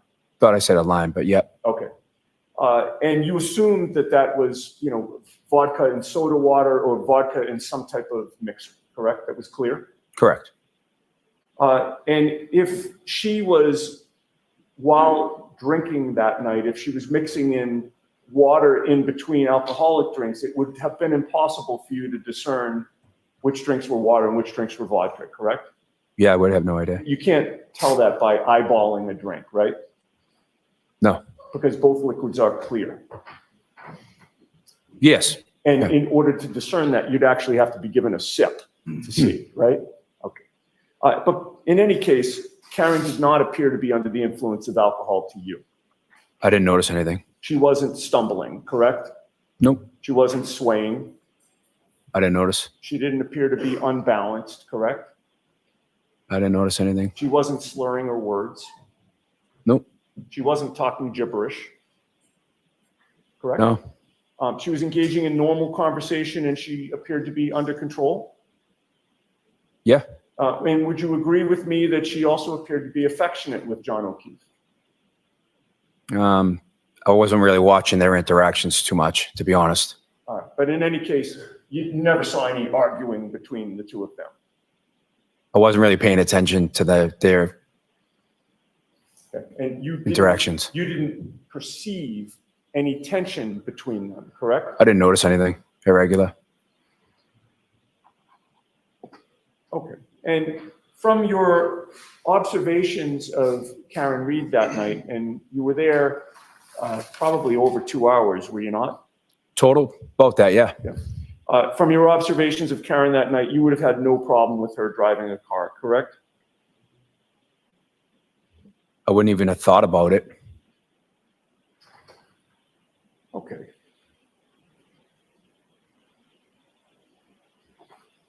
Now, would you agree with me that of the group that you had met out, that you were the last person to leave the waterfall on January 29th of 2022? I believe so. Now, you previously, well, you testified on direct examination today, I believe, that you thought you got home between 12:05 and 12:10 a.m. on January 29th, correct? It's what I remember. If I suggested to you that you didn't even leave the bar until 12:13 a.m., would you quarrel with that? Would I quarrel with it? Yes. No, I guess not. I mean, And is your memory exhausted as to the precise time that you left the bar? is it exhausted? Right. In other words, do you not remember the precise time that you left the bar that early morning? It's over 2 years ago. I don't know the precise time. Right. That's why I said between 12:05 and 12:10. Okay. That answers my question. Thank you. Could we have Exhibit 50? Well, with the court's permission, can I publish Exhibit 53? It's a short clip from the waterfall. Sure.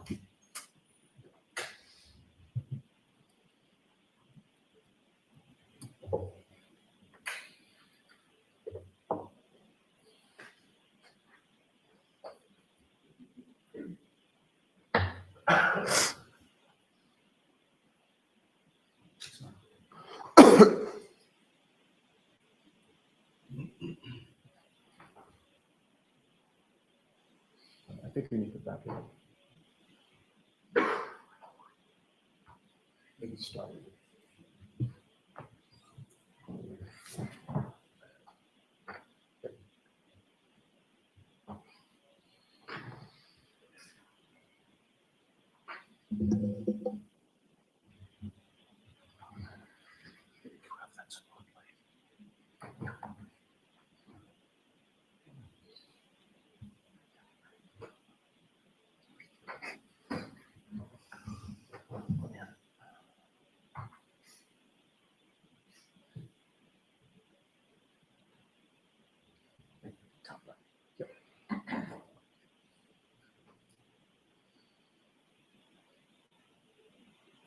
If we could pause it for a second, please. Mr. Albert, you would agree with me, this was clearly the end of the night? Sure. The lights are all on at this point. Yes. The bar appears to have largely emptied out. Yes. Okay, continue, please.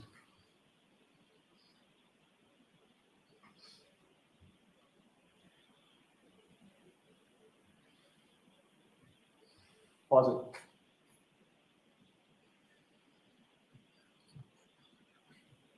Oh, there we go. My co-counsel is much better at this than I am. Do you know who that person is who's leaving the bar at this point at 12:13 and 43 a.m.? Christina, it might be better without that spotlight. Okay. See it now? That's fine. Yeah. I believe it's me. Continue, please.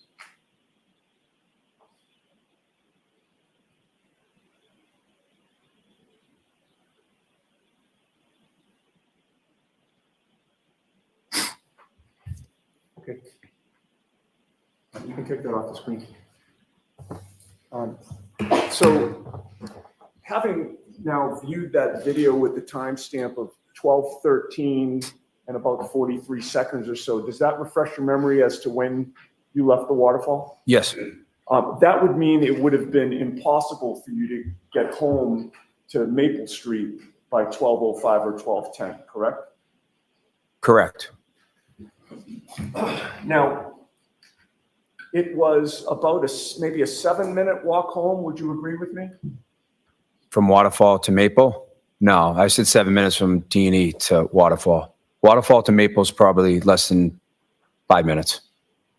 So it's your testimony that D&E is closer to the waterfall than the waterfall is to Maple Street?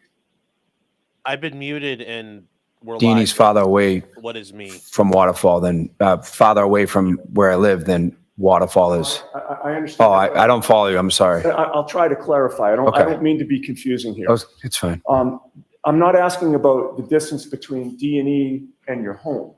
Hmm.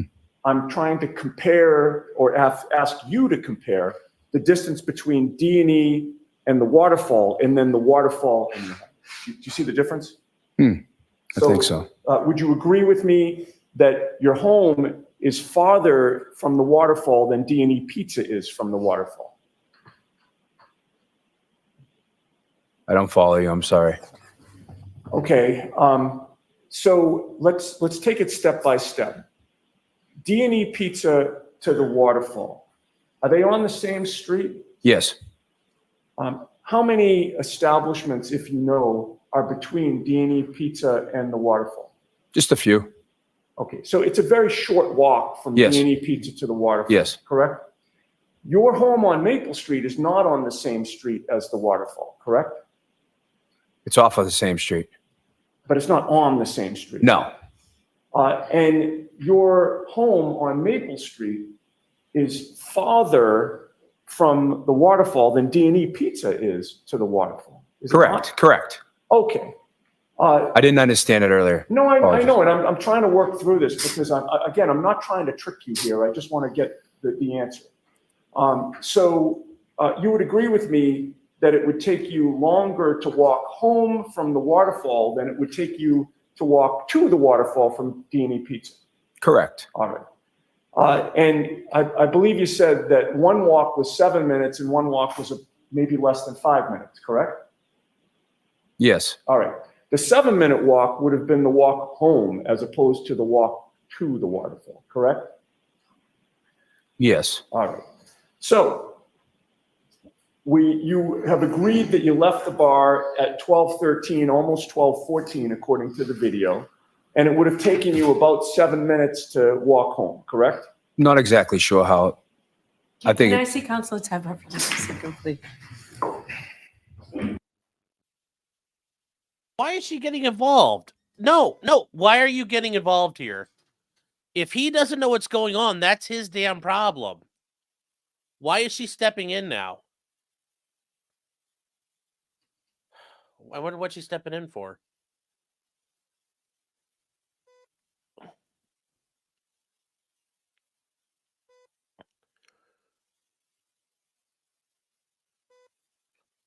Congratulations, you made it out alive. Not an easy feat. Congrats.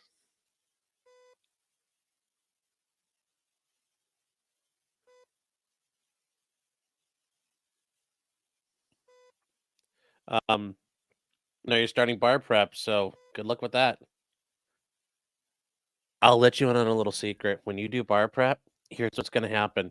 You're literally going to sit there and say, "Oh my God, why couldn't this have been my law school classes?" Because they're literally going to teach you everything in a class in like a 3-hour window that you learned.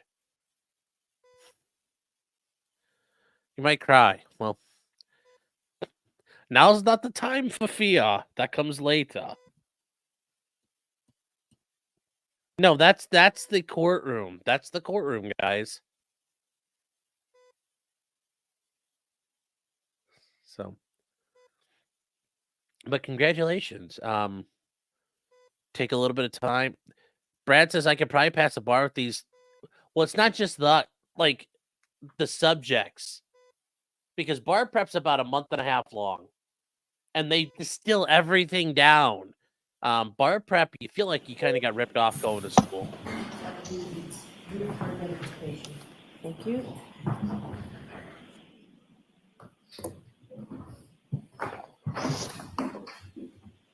It's been pointed out to me that I think we're not making the connection here, and I think it might be my fault.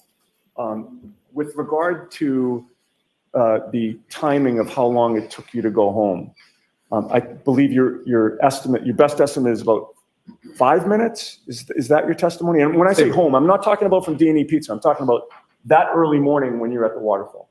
I understand. Yeah. I'd say around 5 minutes, I think, from the waterfall to Maple Street. Fair enough. So now if you're leaving the bar like close to, 12:14, as indicated on the video, you're getting home somewhere around 12:19, 12:20, correct? Roughly, yeah. And what were you wearing that night? Blue jeans, sneakers, I think, and a sweatshirt. Okay. And it had started to snow by that point. A little bit. So the ground was a little bit either slushy or wet. Not slushy, but could have been wet. Could have been wet. And the snow had not yet started to accumulate, or had it? It didn't start. No. All right. So you're walking home, but it was cold, correct? Correct. And would you agree that in the best case scenario, you might have had a little bit more clothing on for that cold walk home? I think I had a sweatshirt on. Right, but you could have used something else, right? Oh, probably. In light of the weather? Probably. All right, because you testified that by the time you got home, you were pretty cold, right? Correct. You hadn't, if it had been about a 5-minute walk, that was enough time for you to walk in almost shivering, correct? Sure. And given that there was precipitation, the snow had started, the sweatshirt would absorb the moisture as opposed to repel it, correct? Sure. And so you were wet as well when you walked in, right? Sure. And by that point in time, you were tired, correct? I don't remember if I was tired, but Okay. I don't remember if I was tired at that point. Okay. You had worked all day Correct. till late in the day, actually into the evening, correct? Correct. Taking pizzas in and out of a hot oven, Correct. as well as other food that you serve as well, correct? Yep. And you're now, and by the way, you'd had a couple of drinks or a few drinks, whatever it was, at the waterfall, correct? Correct. And you decided not to go to your brother Brian Albert's house, correct? Correct. That was in part because you weren't up for the continued partying at that point, correct? Yeah, I just wanted to go home. Right. And so when you got home, would you agree with me that your first priority would have been getting out of the wet clothes that you were in? Correct. And where would you have done that within your In home? my bedroom. And is this a townhouse? Or I is it always a take my clothes off in the freestanding bedroom. residence? It's a condominium. Condominium? How many floors? There's 3 floors. And your bedroom's on the top floor? Correct. And the entrance is ground level? Correct. When you first entered the home in those wet clothes, where was your wife, Julie? Upstairs in the bedroom. And was she already washed up and ready for bed? She was lying in bed. And where did you go when you walked in the ground level? I went up to the bedroom, All right, took off my clothes, jumped in bed. all right. And do you have a master bath with regard to your bedroom? There's a bathroom, yeah. All right.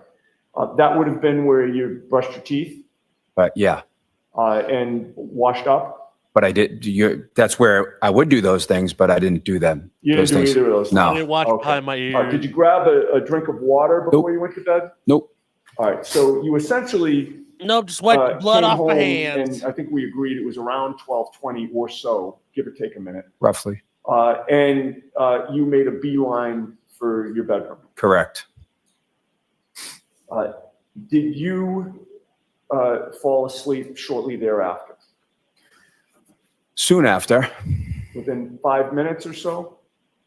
10 minutes? I started to doze off. I don't know exactly how soon after I fell asleep. All right. Sometime within 5 or 10 minutes, would you say? I would say more like within 15 minutes. 15 minutes, okay. So with regard to getting home, and we'll call it 12:19, because I think that's more consistent with what you said, and understanding that it's just an estimate.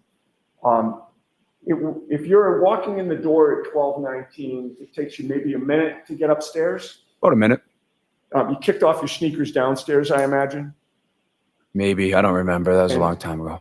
Okay, and then you walked up 2 flights of stairs, right? Probably ran up the stairs because I was cold. Okay, all right. So you're getting up there around 12:20 or so, correct? Roughly, yeah. And you believe that you dozed off about 15 minutes later, which would have made it about 12:35? Somewhere around there. Now, when you came home, you would agree with me that your son, Colin Albert, was not home, correct? Not when I first got home. And in fact, I think your testimony was that 10 minutes after you got home, he opened the bedroom door? I think that's what I said, yeah. Do you want to stick with that? I'm just trying to recollect what thinking it over. So obviously it was a little bit longer. Because you actually woke up when he opened the bedroom door, correct? I don't think so. Did you not just testify before this jury just, I don't know, maybe an hour ago, that you fell asleep and that your son, Colin, opened the bedroom door and woke you up to say goodnight? Yeah, I guess that's what I said. Okay. And when you testified to that on direct examination, that was when Mr. Lally was asking you questions, correct? Correct. And you knew that you were under oath at that time, correct? Correct. And you were trying to be as accurate as possible, correct? Trying to be correct. All right. So in terms of the timing of this, assuming that he opened the bedroom door after you already fell asleep, if you're getting home upstairs to your bedroom around 12:20 and it takes you 15 minutes to go to bed, and that's around 12:35, then sometime after you're asleep, after 12:35, that's when Colin opens the bedroom door, correct? I don't remember exactly. Well, it's difficult for you to remember how long you'd been asleep for when Colin opened the bedroom door, correct? Correct. You don't know if it was 5 minutes, 10 minutes, or longer, correct? I don't know exactly. Right. But it was some time after you fell asleep. To the best of my recollection. Now, with regard to your son, Colin, he obviously lived in the same neighborhood as John O'Keefe, because that's where your family lived, correct? Correct. And back in 2022, Colin Albert was 17 years old. Correct. Part of the year. And you knew that, like most teenagers, Colin drank alcohol with his buddies, correct? Correct. Can you explain for the jury who or what is Nebercracker? What is Nebercracker? Yes, Like the character? that's what I'm asking. It's a character in a cartoon called Monster House. And would you agree with me that Monster House. Nevercracker in the movie Monster House was this kind of old curmudgeon who didn't want anybody on his lawn, correct? The character, yes. He was the get off my lawn guy, correct? In the movie, yeah. What was your nickname and your wife Julie's nickname for John O'Keefe? Mr. Nevercracker. All right. And your wife Julie actually had John O'Keefe plugged into his contacts as Nevercracker, correct? Correct. In fact, you were there one time when Julie showed Karen Reed, her phone to show how John O'Keefe was plugged in as Nevercracker, correct? I believe so. And this whole nickname started because of a conflict that Colin Albert had with John O'Keefe. Not correct. John O'Keefe complained to you about things that Colin was doing. Not correct. He would tell you that Colin used to throw beer cans or beer bottles in his bushes, correct? Objection, Your Honor. So you can answer that. What's your answer? That is not correct.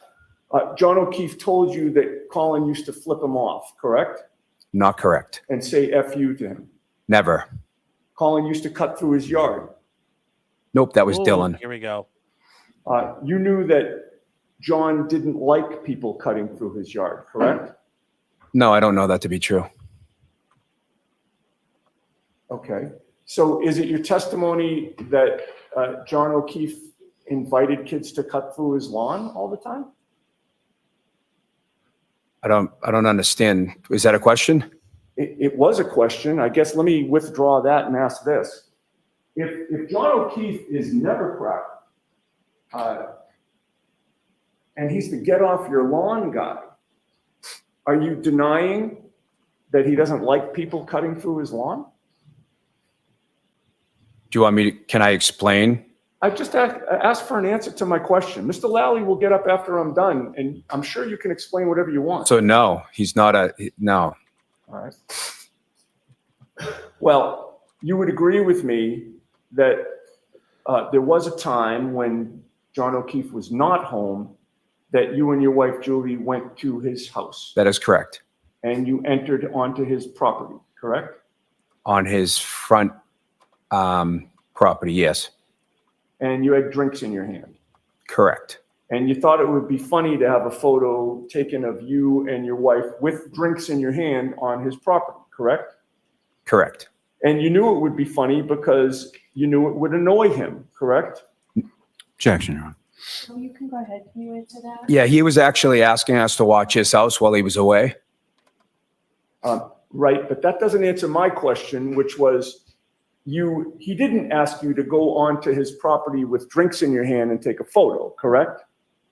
He asked us to watch his property. Okay, but again, in answer to my question, the answer is no, he did not ask us to go on his property and take pictures of ourselves with drinks in our hand, correct? Yeah, he didn't ask me to send him a photo. And you would agree with me that Nevercracker wouldn't like a photo of somebody on his lawn with drinks in their hands, correct? The cartoon character, Nevercracker? Yes. Objection, Your Honor. Sustain. Next question, please, Yes. Ms. Giannetti. I have the photo.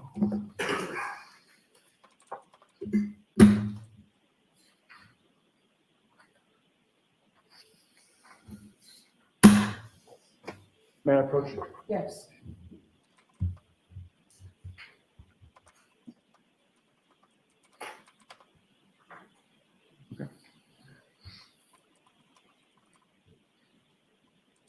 Mr. Albert, I place two photographs before you. If you could take a look at those and tell the jury if you recognize what they depict. I do. What do those photos depict? It's me and my wife straddling John's fence. We're giving a thumbs up in one of them and a smile in another one. Okay. All right, here we and go. You say John's fence, so that's Here actually we on John's go. property. Here we go. correct? Part of it is, yeah. I mean, I don't know what the easement is from the street to the fence as ownership goes, but yeah. All right. I know the town owns a certain portion of it. Would you agree with me that that photo was taken in April of 2021? I'm not sure when it was taken, but if that's what you have for a date, then it's fine. Okay. Who took that picture?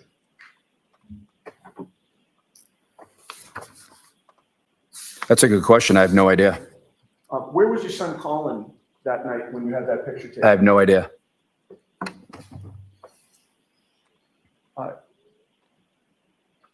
Would you agree with me that you texted those photos, or somebody texted those photos, whether it was you or your wife Julie, to John O'Keefe? Absolutely. And offer those a fair and accurate representation of the photos that you took? Yeah. All right. I would offer those, Your Honor. All right, any objection? No, Your Honor.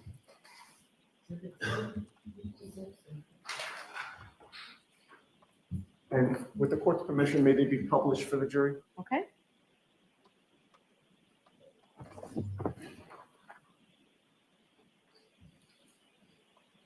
With regard to that first photo, is that, well, first of all, whose house is that in the background? That's John's.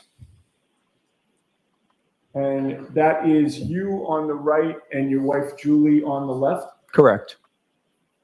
We have the second photo, please.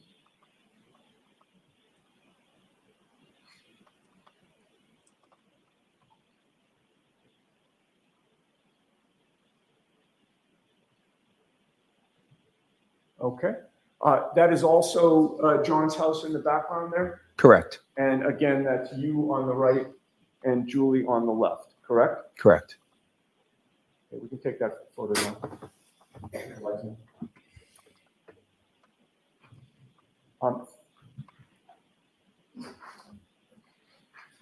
Now, would you agree with me that those photos give some context to the text that you sent him on January 28th when you were trying to get him to come out and you threatened to, quote, fuck up his lawn if he didn't come out that night? What do you mean give context to? Well, in other words, here you are texting him photos of you and your wife on his lawn, correct?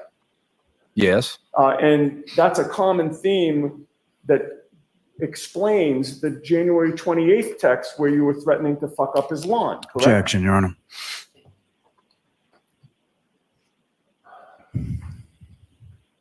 Okay.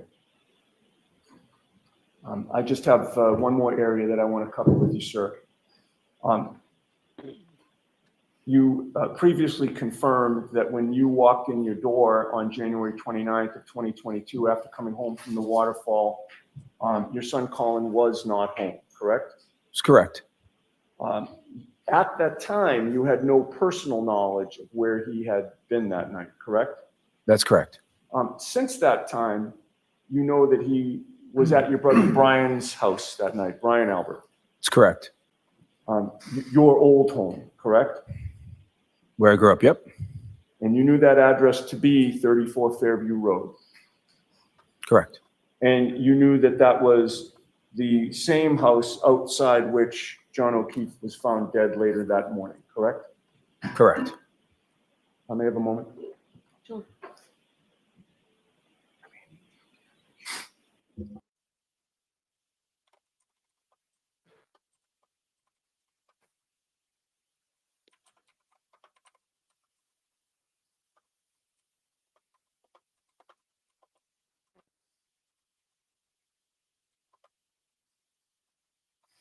Just one other question, sir.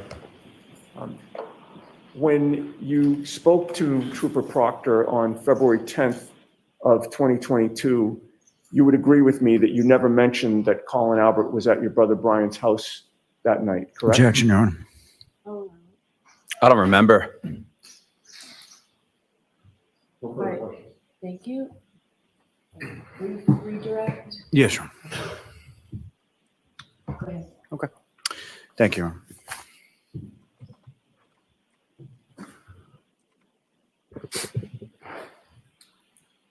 Now, Mr. Albert, you were asked some questions about being a selectman. Were you a selectman at the time on January 28th, 2022?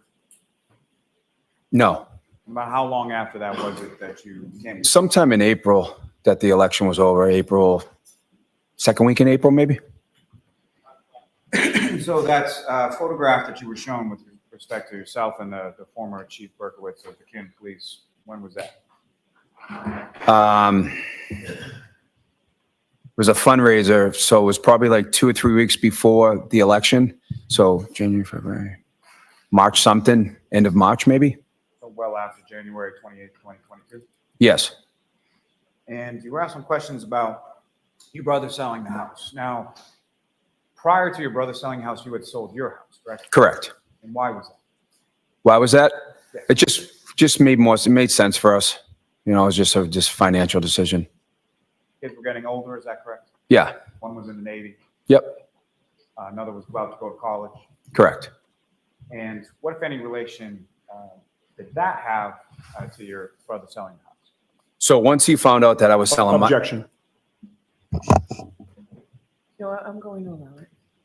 once he found out I was selling my house, he decided that it might be a good idea for him to sell his house. His kids were getting older. So I gave him my real estate's number, the guy who sold my house. And that selling of the house, was that something that you would discuss with your brother prior to January 28th, 2022? Yeah, soon after. Let's move on from that.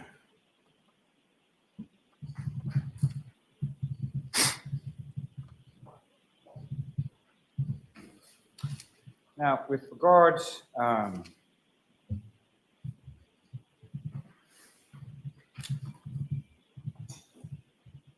regard to your son Colin when he came home that night, you indicated that it was about 10 minutes after. Now, was that 10 minutes after you arrived home or 10 minutes after you got into bed? 10 minutes after I jumped into bed. Now, with reference to your son Colin, he came home, you saw him that night, correct? When he came home, Yes. yeah, he just leaned his head in the door. And when he leaned his head in the door, did you, similar to what I had asked you about Mr. O'Keefe, did you observe any sort of injuries or anything like that to his face? No, Saw your son the next day as well? yes, Did you observe any injuries to him at any point in None. time? And you mentioned that you went over to your brother Brian Albert's house and both he and Mr. Higgins were there, correct? correct. As far as your interactions with both Brian Albert and Brian Higgins that following day, what, if any, injuries did you observe on them that day? None. Now, with regard to the Nevercracker, what was sort of the origination of that? It's a joke. It's so my son Dylan, who is my littlest one, he was cutting across John's lawn one day, coming home from the school, walking. This was before John had a fence that went this way, like on Pleasant Street. So it would just cut off like a couple of minutes. He ran across John's lawn one day. This is my littlest son, who I don't even know at the time. He might have been like 9, 10. I'm not sure exactly how old he was. And John yelled something to him. "Hey, kid, get off my lawn." So John was just making a joke. So Dylan got scared. He ran home and told my wife, Julie, and then Julie in turn called, called Jen maybe and said, "Hey, John just yelled at Dylan." And I think Jen reached out to John and John felt terrible. And John came down the street. John asked what kind of candy Dylan liked. And John brought Dylan a bag of candy and just said, "Hey, I was just kidding." It was just, so from that point on, we called him Mr. Nevercracker, and it was a joke between John. John thought it was funny. And Now, as far as those photographs that you indicated that you took on his fence, Yeah. sent to him when he was away, is that correct? correct. That was after he'd asked you to watch his house Yeah. while he was away? Yeah. And how did he respond to those photographs? He thought it was hilarious. We actually showed him, other people, that photo too. They thought it was funny. All right, we're going to wrap it up, Mr. Lamb. One last question, Your Honor. So after you sent the text message as far as to come over here and then made the reference to his lawn, Mr. O'Keefe then came over to the water. Yeah, he came over after. Nothing further. Nothing Quick further. reject. All right, you are all set, Mr. Elder. Thank you. Jurors, we're going to take a recess. It's not going, these reps are sitting there, let the jurors. It's not going to be too long because we're going to end around 12. If the witness would just stay where you Yeah, are. please thank you. take it. Sorry, So sorry. That's okay. So- Jurors, if you'd fold your notebooks, please do on your chairs. Follow me. All right, here we go. So call about a 10-minute You are break, 'cause muted. I want to get more testimony.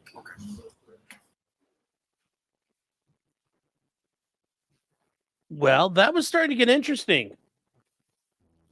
Now we're starting to get to the Alberts not liking John. I mean, kind of about damn time. Are they done? No, we're not done yet. Yeah, why would he not say, "Oh, it's an inside joke" from the start of the questions? Yeah,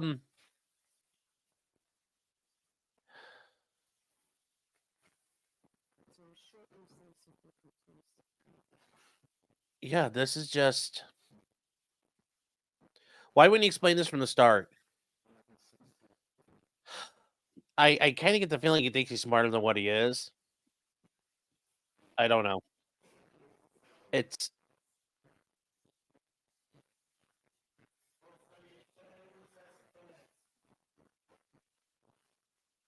it's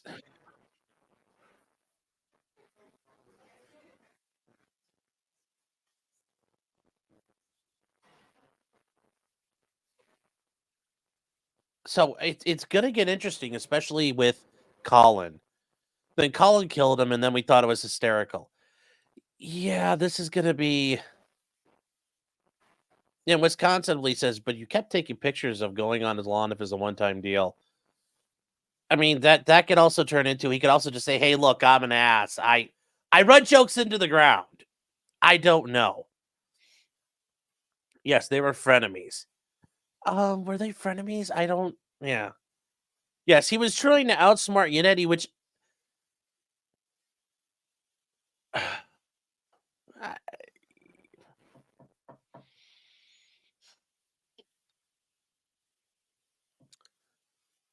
yeah. And then it says it sounds like John. Yeah, it's well. They mentioned that John was. I mean, that was part of the direct multiple times. Like you take your shoes off at John's house. You don't wear. He doesn't wear shoes in people's homes. Everything's clean. Everything's got a place. Boom, boom, boom, boom, boom, boom, boom. Yep, there you go. Like it's.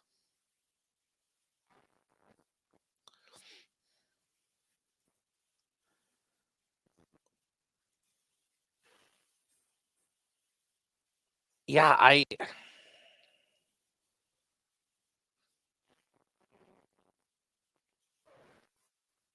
that's it's gonna be establishing what time Chris gets home. He says he was asleep when Colin came home, and now he's saying he opened the door to say goodnight. So how could he know? How do you know what time he's home when he's sleeping? And this is where, and here's the deal. There might be perfectly good explanations for all of this, but when you're trying to sound smart, or I'm this is I get it. They think Karen killed their friend. Now let's presume that the Alberts and John O'Keefe are friends. If you think this lady killed your friend, you're going to be you're not going to be receptive to her attorney. But in the midst of trying to like own him, or like, I got one on you, you sound like a fucking idiot. You sound like an idiot, right? Well, that's the problem. That's the problem here. That's the problem. Now, that's trying to look at him probably in the most charitable light. Looking at this, how it looks,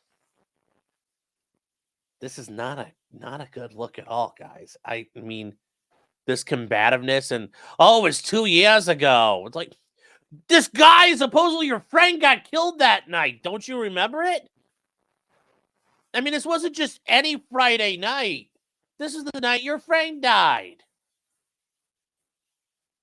That's where like, I don't remember it. It's like, come on, man. Like, how do you I don't know how you do this. This is You're stuck with this problem. You're stuck with this problem now. And I don't know if how do they plan on fixing that?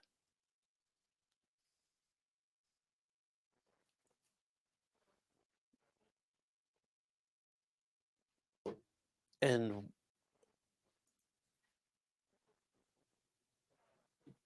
I think that's, You know, this isn't, remember guys, this isn't, is this town a shit show? I mean, yeah, a little bit. Uh-oh. Oh no, are we loading up or what's, hold on here. Yes, I have a problem with him remembering those text messages word for word.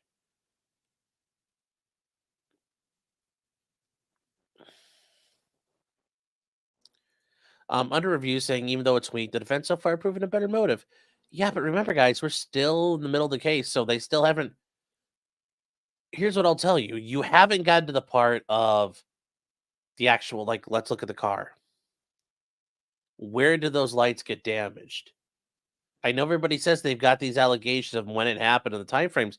You're gonna have to show it because right now there's a bunch of cracked like taillight glass and a dead guy. You know, we are very, very far from, you know, guilt or innocence at this point. And, you know, guilty, not guilty, we are so far from it because remember, as of right now, Karen Reed stands not guilty. She is innocent of all charges. We haven't gotten to the destroyed cell phones. I know we haven't gotten to this thing with Trooper Proctor, which I think he's the guy who was trying to find her nudes. Makes you wonder, did he find him? And will we get to see him? But we're still so far away from this.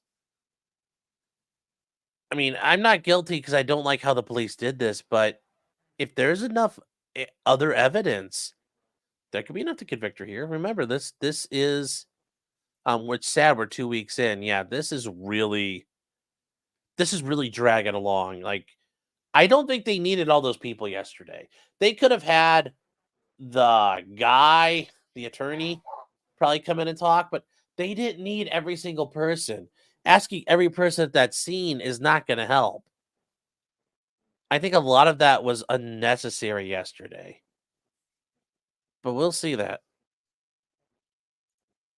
If Sean does a stream and Proctor's on, well, I don't know when he's going to be on, so. Eric's saying, but yeah, given how shy the police work is, can you trust any of their evidence? Well, at some points, you do have evidence that you could trust. And some of that is, well, what was Karen Reed's, like, when were the lights broken on her car? Okay. Well, the night before they weren't broken, the morning of they are broken. So what happened?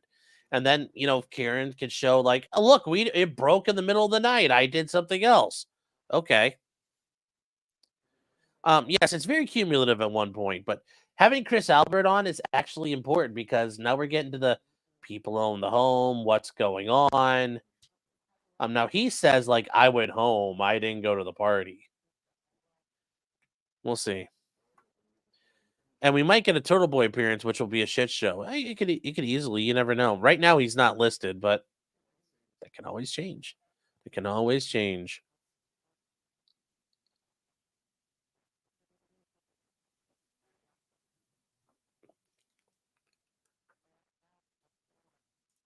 Katie says, Garrett, wouldn't the prosecution know the video is coming in? Why would they focus on a taillight?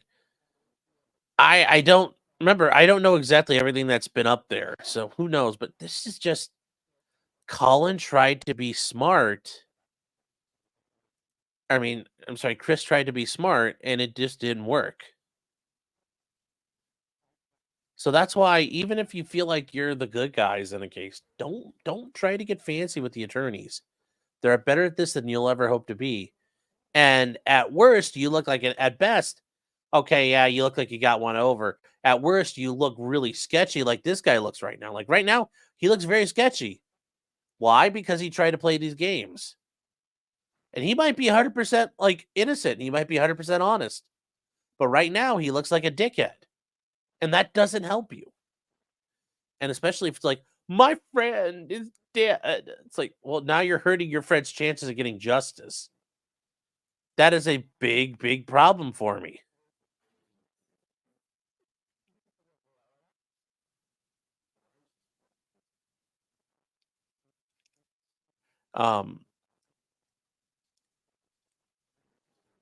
But yeah, we are far from.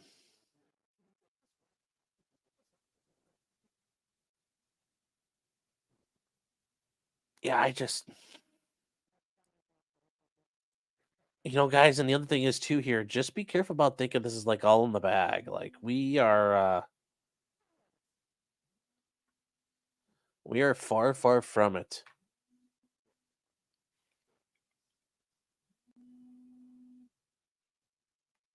We are far, far from a done deal.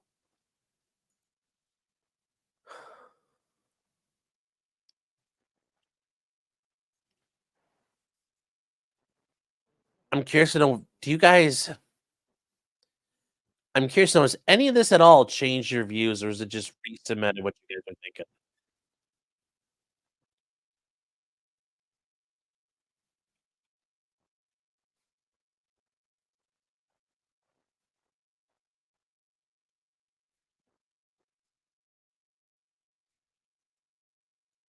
Hmm. So we're gonna be done with him. I wonder who's next. Is McCabe next? I mean, it sounds like we're gonna get to Jennifer McCabe next.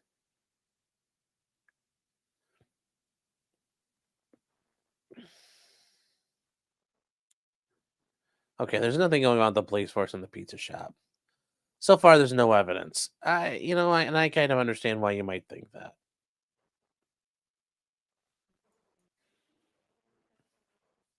I want to hear more about the tail light too. Like, I want to know what happened. How did things go?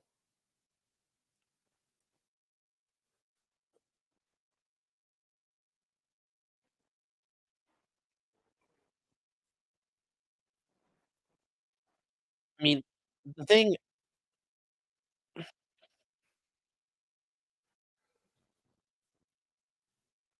the one thing I will say, guys, just again, there's going to be no like dismissing this case or doing anything about it. None of that's going to happen here. None of that's going to happen.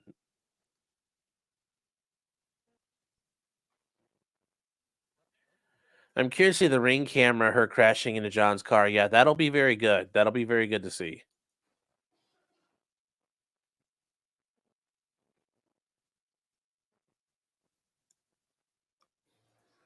Eric says, "I want to hear the Commonwealth explain." Oh yeah, well I think we'll get that. Oh, we're gonna get that. They're gonna have to explain it, and they will. Now, what it's probably gonna turn into is the medical examiner saying, "Well, could a skull? The skull's hard and rigid. Could you smash into a light like that and break it? Yeah, you could break the plastic on that. Now, granted, it's like impact plastic, but yeah, you could probably get. They could make that argument.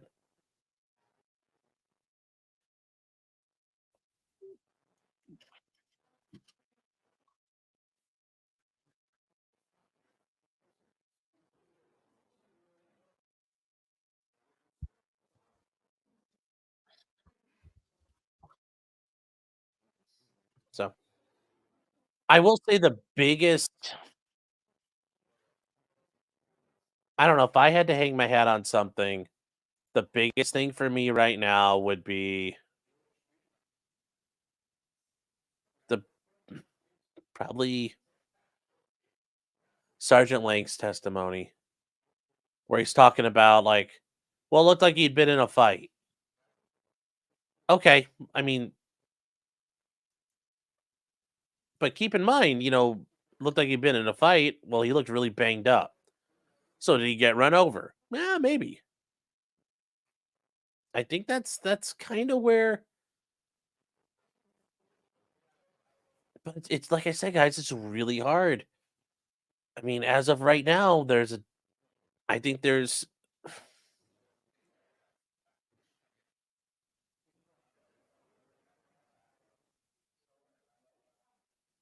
Wait, hold on here. What are we?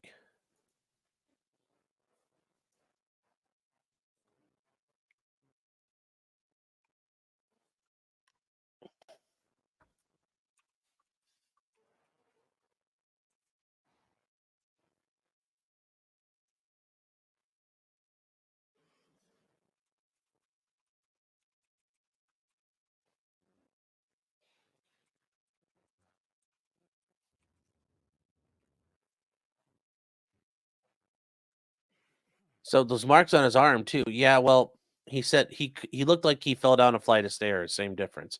Yeah, and that's where you get to the point where, yeah, if he fell down like he got banged up, would it look like he got run over? Yeah, perhaps. Yes, the only fan, the single fan.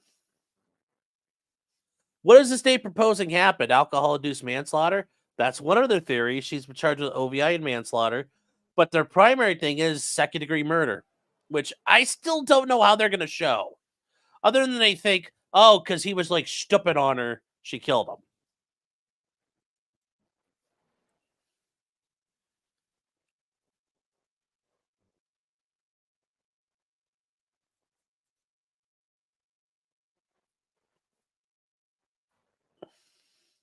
Well, Walter Malone, we haven't gotten to the point of people who were at this party. Because remember, any of those statements those people made that morning were never taken. So we're going to have to get to the people that are at this party, but I think it's going to be a minute before that happens. But it sounds like Jennifer McCabe is coming up next. I thought she was supposed to be one of the people set for today.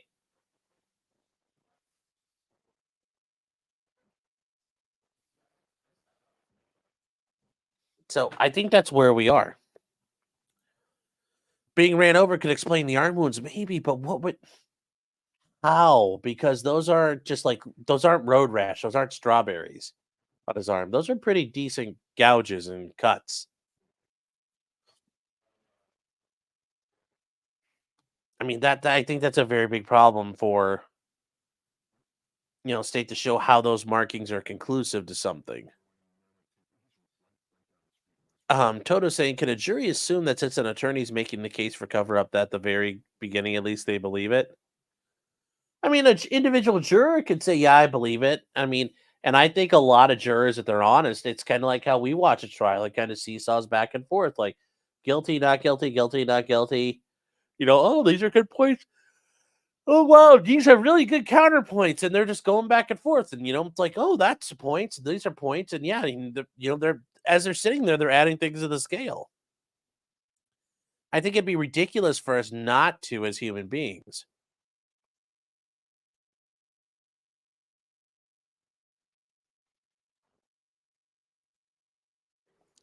He said, "Do you have internal injuries?" Oh, he probably did. I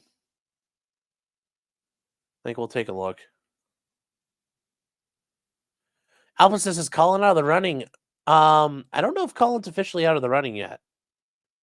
I mean, remember though, that's his brother though too. That's another.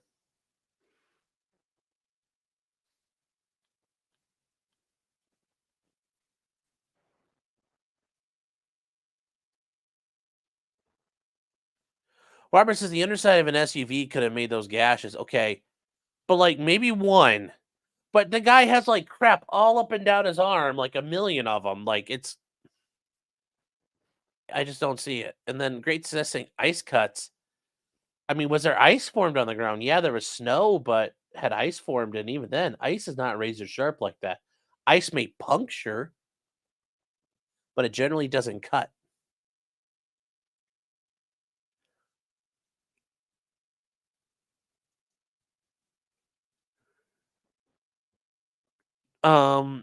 Yeah, Carrie needs to take the stand. Yeah, not yet, but it's starting to look like that more and more. Depending on we'll see how the thing shakes out.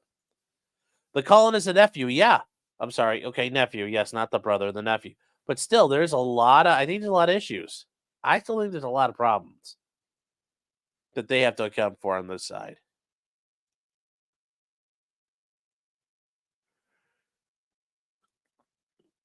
Sean saying, have you ever hit a deer in a mailbox? Yeah, well,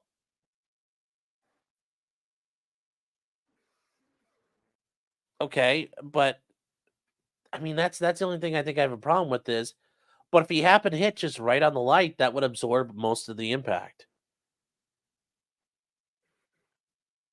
Alpha says that was Colin's dad, to be clear. Yes, and that's what he's like. Oh, he came home. But I was sleeping, so it's like I understand what he's trying to say. Like, yeah, he's probably like dozing in and out and getting ready to go to bed, and Colin said he was home.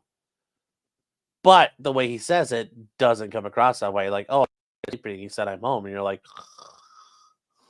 so I think that's yeah.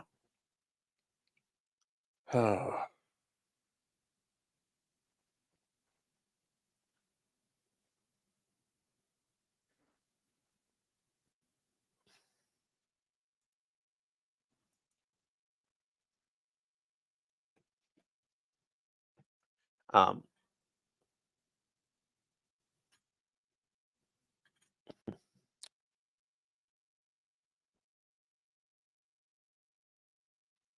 Now, the one thing I understand is, guys, not all the autopsy photos have leaked out, right? Because, like I said, there's just so much of this we don't know. And I'm going on I don't feel like I'm going on a limb, but I'm giving Karen the benefit of the doubt right now. But I just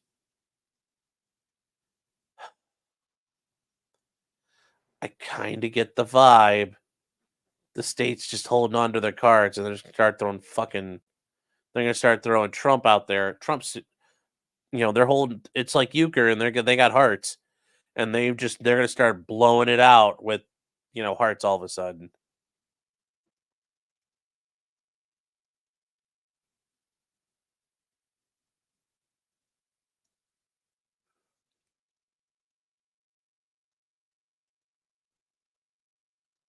Honey West says this is before the party. How come nobody saw him? Well, remember, those people are all likely drunk themselves. They might there's a lot of reasonable explanations why they wouldn't see him. So who knows? I mean, that's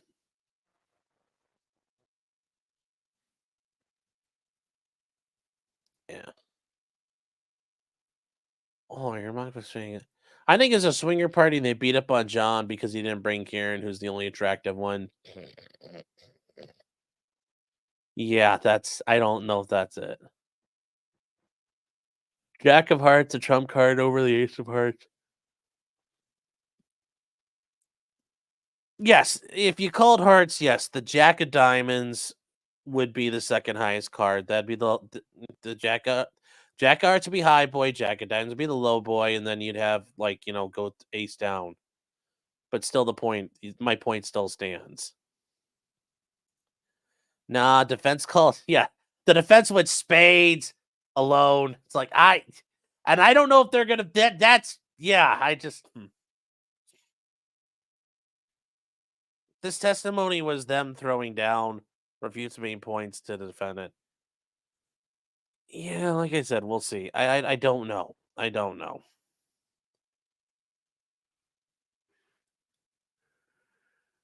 Patty, you're saying the glass will keep carried out of the bar, and the way the glass is broken, maybe the cause of the cuts. Maybe. I mean, I could see that, but I think we'd have to find broken glass all over but that's possible. That's that makes sense. That makes sense. Like, I'm not saying that completely explains it, but that's a thing that makes some sense why he's got all these cuts. Karen Reed has multiple sclerosis. Did not know that.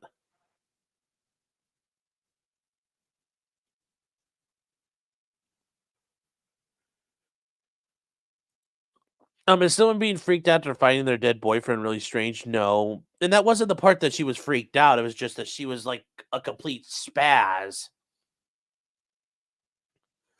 Never once has it been anything. Well, never once. That's not.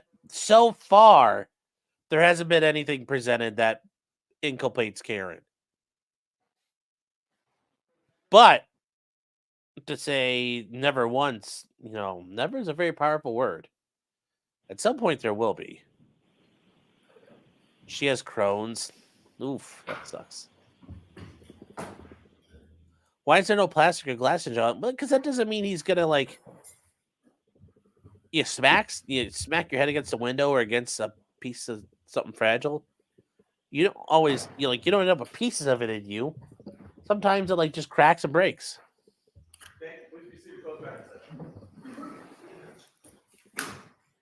All right, Mr. Lally, your next witness, please. May we approach before the next witness is called, Your Honor? Okay. So the one thing is, let's say I take a baseball bat, big old wooden baseball bat, and I'm just bop right into her windshield, or not under her windshield, right into her tail light. Am I gonna get pieces of that tail light stuck in the bat? Presume it's a wooden bat. No, I mean, maybe.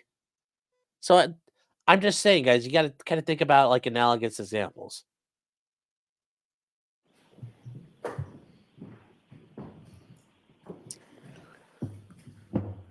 Oh, she said your brain tumor too. All right, She so had Mr. Lally, tumor. who's your next witness? She had Call tumor. with call Miss Julie Albert to the stand. Okay. Okay. Oh, we're not getting McCabe. Julie Albert. All right.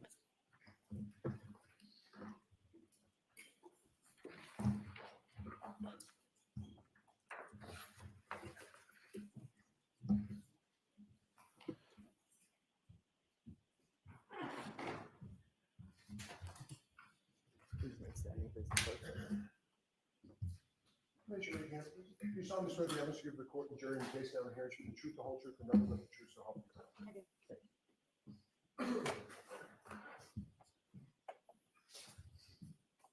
All right, whenever you're ready, Mr. Lally. Thank you, Your Honor. Good morning. Good morning. Could you please state your name and spell your last name for the jury? Julie Albert, Albert.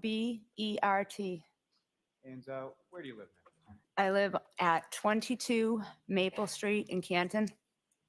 And how long have you lived with us? A little over 2 years, And how long in total have you lived in Canton? my whole life, 48 years.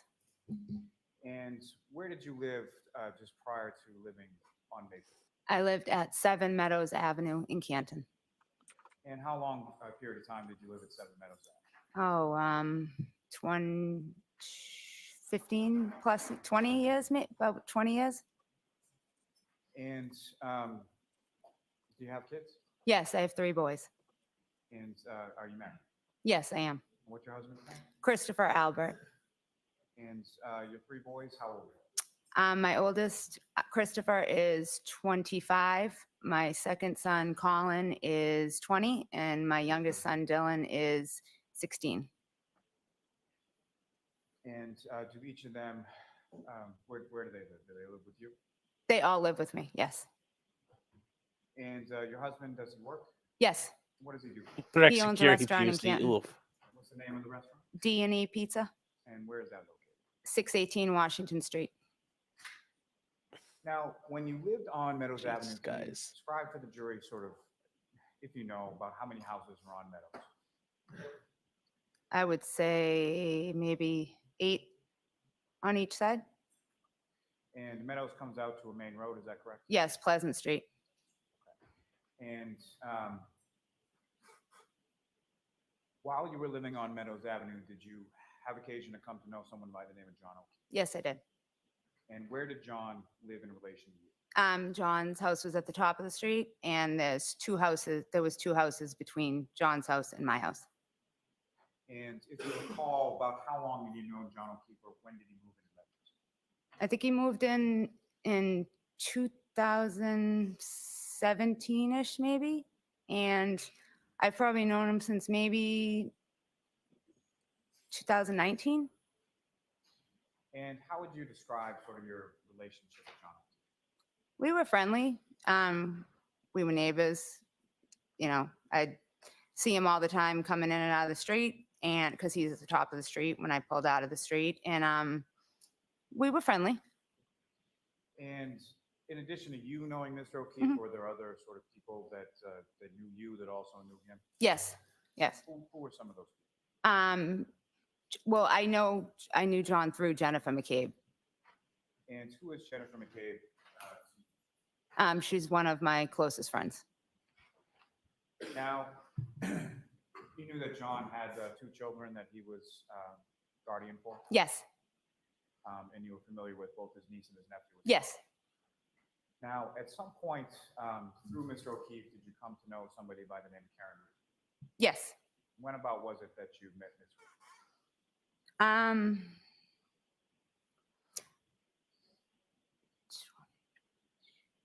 Maybe in like 2021, like, you know, pulling in and out of the street if they were outside, if, you know, a couple times out socially, probably in 2021, I would say. And if you could, just so we're clear, do you see Ms. Reed in the courtroom? Yes, between her lawyers right over there. That's a record of like identification Okay. by the witness. Now, on some social occasions that you were talking about, when you would see them out, would you have occasion to socially interact with Mr. O'Keefe and Ms. Reed? Yes. Is that something that like you and your husband did together, or was it more of a group setting type? No, a group setting. And with reference to, did you have occasions where you would socially hang out or interact with Mr. O'Keefe in which Ms. Reed wasn't there? I can only honestly remember one time, and that was, I don't even know if they were together at the time. And had you ever socially interacted or spent time with Ms. Reed separate and apart from Mr. O'Keefe? No. Now, if I could turn your attention to January 28th, 2022. Do you recall that day? Yes. Do you recall what day of the week it was? Friday. And what, if anything, did you have plans for that particular evening? The next day was my nephew's birthday. So we were all, a bunch of us were going to go out that night, the night before, to a bar in Canton. And by the night before, you mean the night before his birthday? Yes. And that nephew, what was that nephew's name? Brian Jr. And if you know about how old was he turning, or how, well, let me start with this. How old is he now? He's 24. So just turned 24 a few months ago. January. Yep. And so he would have been turning, what, 22 at that point? Yes. And when you say we had plans to sort of go out, who was we? Myself, his mother, Nicole, my niece, Caitlin, and a couple of Brian's friends. Now, and you mean Brian Jr.'s friend? Yes. And so Brian Albert Jr. has a mother named Nicole Albert, is that correct? Yes. And how is she related to you? She's my sister-in-law. Our husbands are brothers. So your husband Christopher has a brother, Brian. Brian. And that would be sort of Brian Sr. for lack Yep. of a better term. Yep. Your husband Christopher, how many siblings does he have? 6. And Brian is the oldest? Is The that oldest, yes. Guys, correct? be So there's nice plans to the go out lady. That evening, the day before Brian Albert Jr.'s birthday, correct? Yes. And what were the plans? What did they sort of consist of? We were just going to go to Waterfall. And his waterfalls, where is it? It's a bar in Canton on Washington Street. And from your husband's pizza shop at D&E to the waterfall, about how far away are the two from each other? Very close. I mean, 200 steps maybe. You can, very, very close. Same side of the street or No, opposite? opposite sides. Now,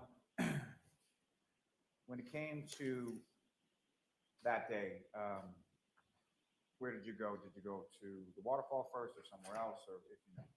I went to my sister-in-law Nicole's house to pick her up. And do you know the address where your sister-in-law and your brother-in-law live? 34 Fairview, where they lived, 34 Fairview Road. And that was somewhere that you had been numerous occasions before? Yes. And when you arrived at 34 Fairview Road, you went inside the house? I think I went inside for a moment, yeah, just to wait. And do you know who, if anyone, did you see in there that you knew or recognized or didn't? I know my niece Caitlin was in there, my nephew Brian. I don't recall. I don't recall who else was in there. Your sister-in-law, Nicole, was she there? Yeah, she was ready to leave. Yep. And when you left, I'm Mm-hmm. using sort of you in the plural. So you drove, is that correct? I drove. Yep. And who, if anyone, went along with you in your car? Nicole, my sister-in-law, and Caitlin, my niece. And Brian did not end up coming with us. And so your nephew Brian, for whom you had initially made the plans to go out Yep. to celebrate, didn't end up coming. Correct. And why was that? If you know? I don't think he was feeling up to it. And if you know about what time was it that you? Wait, guys, I'll be right sister-in-law back. Hold on one introduced us second. and then went to Waterfall? I don't remember exactly, but I would probably say between maybe 7:30 and 8, 7:30, like around 7:30 maybe. And you arrive at the waterfall, you go in. Mhm. If you could just, explain for the jury sort of when you walk into the door of the waterfall, where was it that the three of you went? When you walk into the door, there's a couple high top tables, long high top tables in front of you. And we just sat down at a high top table right when you walk through the door. Now, from your experience either that evening or prior evenings, on certain nights, does the waterfall have any kind of sort of entertainment? Yeah, they always have, every week's different. They have bands. And from your recollection, was there a band there that night? Yes, there was. And do you recall where you were seated in relation to the band? I was sitting at the end of the high top table closest to the door that you walk in. And the band was to the right of me against a wall and kind of like an alcove, like a little against the wall. And when you went there, was the band already sort of set up and playing, or did that happen later? I think they set up while we were there. I think. And so initially, when you go there, do you go there and just have drinks, or did you eat something, or what? We ate, and yeah. And while you were there, as far as during sort of the meal portion of it, was there anyone else that joined you? I know my niece's boyfriend, Tristan Morris, came. I don't remember exactly when it was during that, but I know he was there. And then during the meal part, I don't think during the meal part anyone else, I don't think. So you recall, as far as the meal part was concerned, it's you, your sister-in-law Nicole, your niece Caitlin, and her boyfriend Tristan Morris. Correct. And Mr. Morris, did he stay for any extended period of time, or when was it that he left? I know he stayed for a little bit, but I honestly can't remember what time exactly he left. Now, your husband, was he working on that day? Yes, he was. And had you been in communication with him as to where you were going to be? Yes. And so the plan was basically for him to meet you at the waterfall when he was done with work. Correct, yes. And if you know about what time was it that your husband, Christopher, came over to the waterfall? Maybe not 9:30, 10, maybe. I don't And remember want you to exactly. guess, just Yeah. you know approximate time. Yeah. So at some time around 9:30 or so, your husband Christopher comes over to the waterfall? Yes. And what, if anything, did he do when he got I there? Let me ask came you in, yeah. this. He came in, did he get anything to eat, anything to drink? Yeah, he probably ordered a drink and just stood by the table, I would think. And you and the people in your group, were you drinking that night? Yes. What is it, do you recall specifically what you had to drink? I think I had just a couple glasses of wine. And your husband, do you recall specifically what he had that night? What he would drink is Miller Lite. And that's sort of typically what he would drink when he Yes. was out? Yes. And your sister-in-law, Nicole, do you recall what she was drinking? I would assume White Claw, a White Claw. And same question with regard to your niece, Kate. Yes, probably White Claw as well. Now, while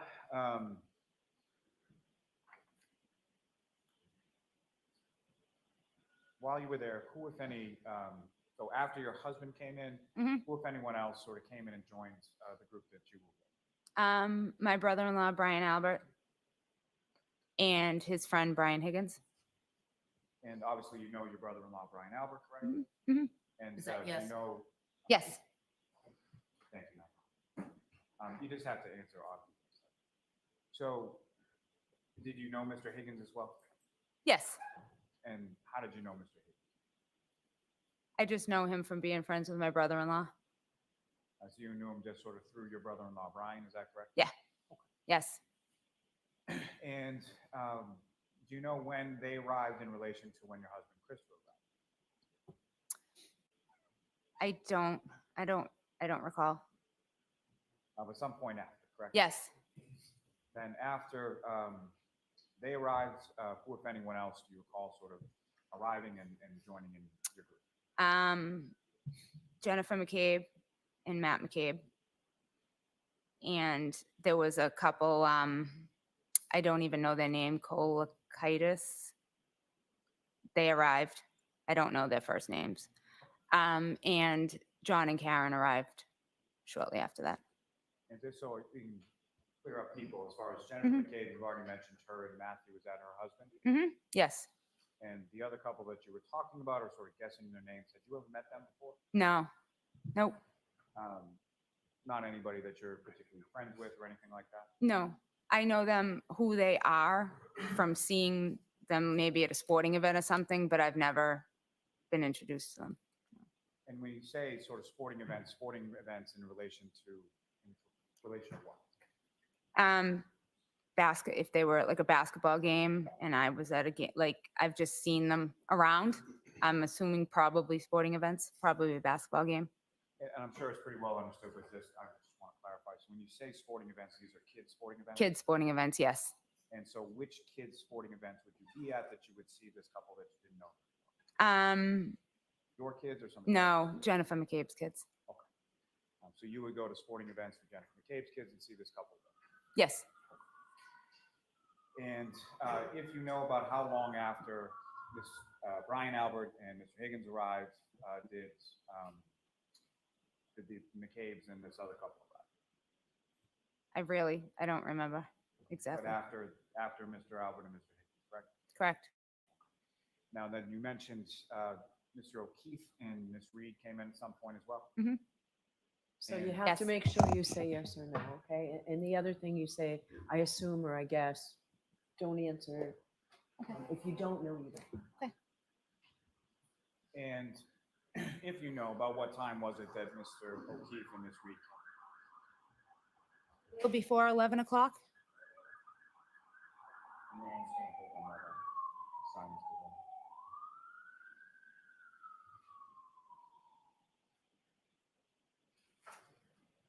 Okay. And with reference to when Mr. O'Keefe and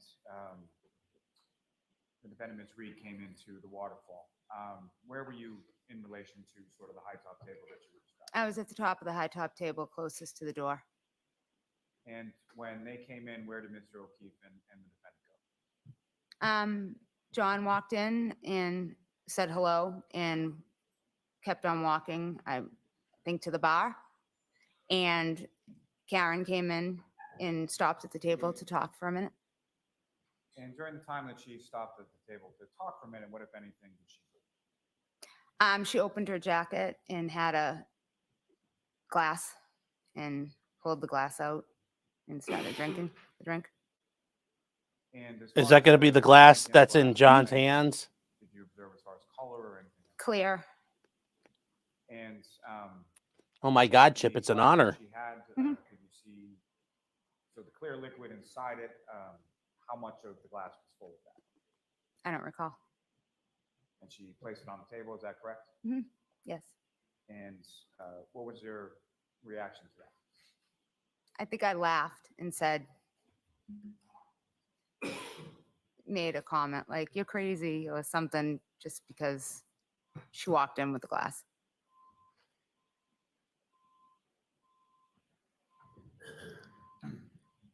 Now, did you know where Mr. O'Keefe and Ms. Reed had been coming from prior to them getting to the waterfall? Yes. And where were they coming from? CF McCarthy's. You're familiar with that establishment? as well? Yes. And where is that in relation to the waterfall? It's maybe 200 steps right next to my husband's restaurant. So on the same side of Opposite Washington side. Street? Opposite side. On the same side of Washington Street as your husband's restaurant? Yes. In the same vicinity from D&E to Waterfall, CF Yes. McCarthy's Water. Yes. Now, over the course of the evening, did you have occasion to see Mr. O'Keefe? He was at a bar, he had something to drink, is that correct? Can you repeat that?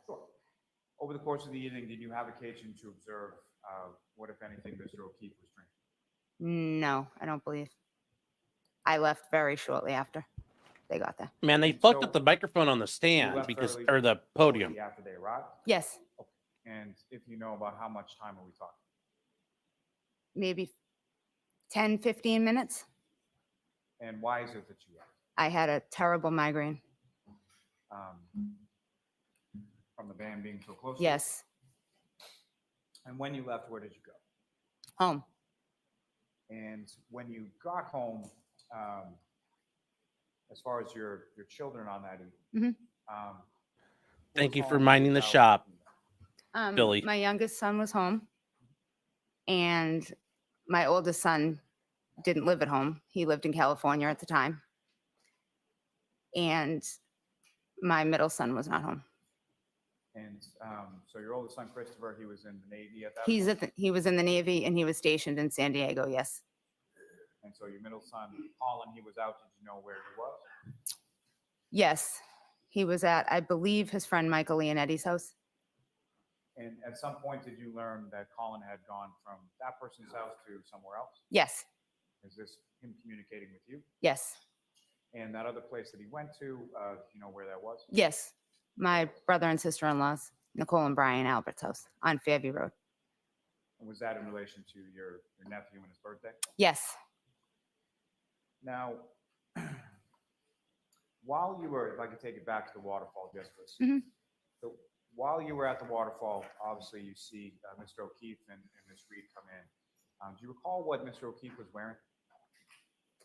I know he had a hat on, he had jeans on, and he had something with a hood.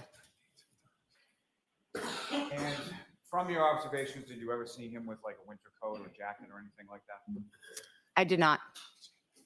And with regard to the clothing that you observed him wearing, what, if anything, did you observe as far as the condition of that clothing? And that, I mean, was it torn? Was it disheveled? Anything like that? No, nothing that I remember.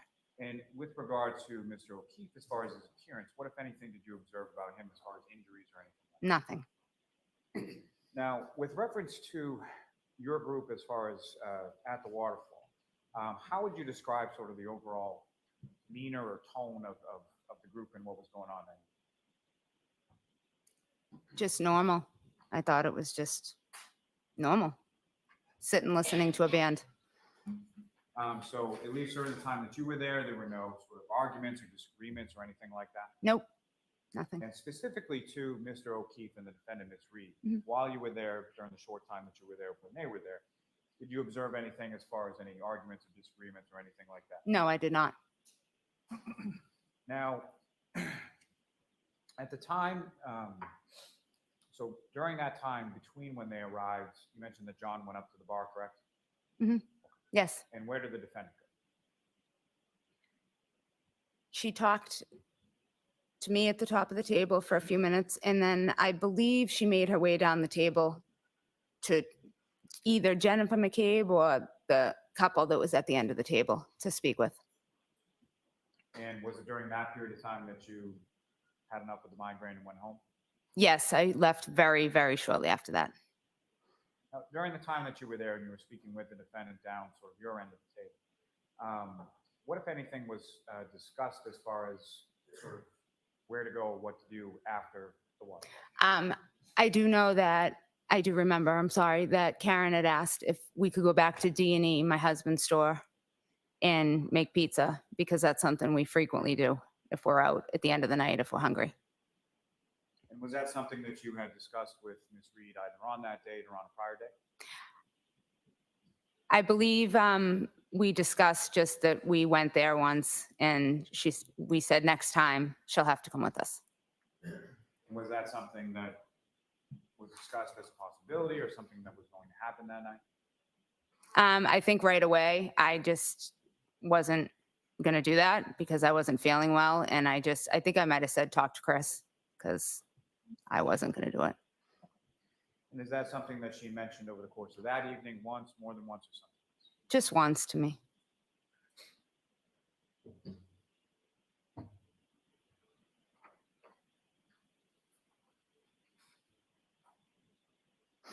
So when you get home, at some point, the rest of your family came home at some point in the evening, correct? Yes, And who came home first? Your husband, Christopher, or your son, Colin? my husband. Do you know about what time that was?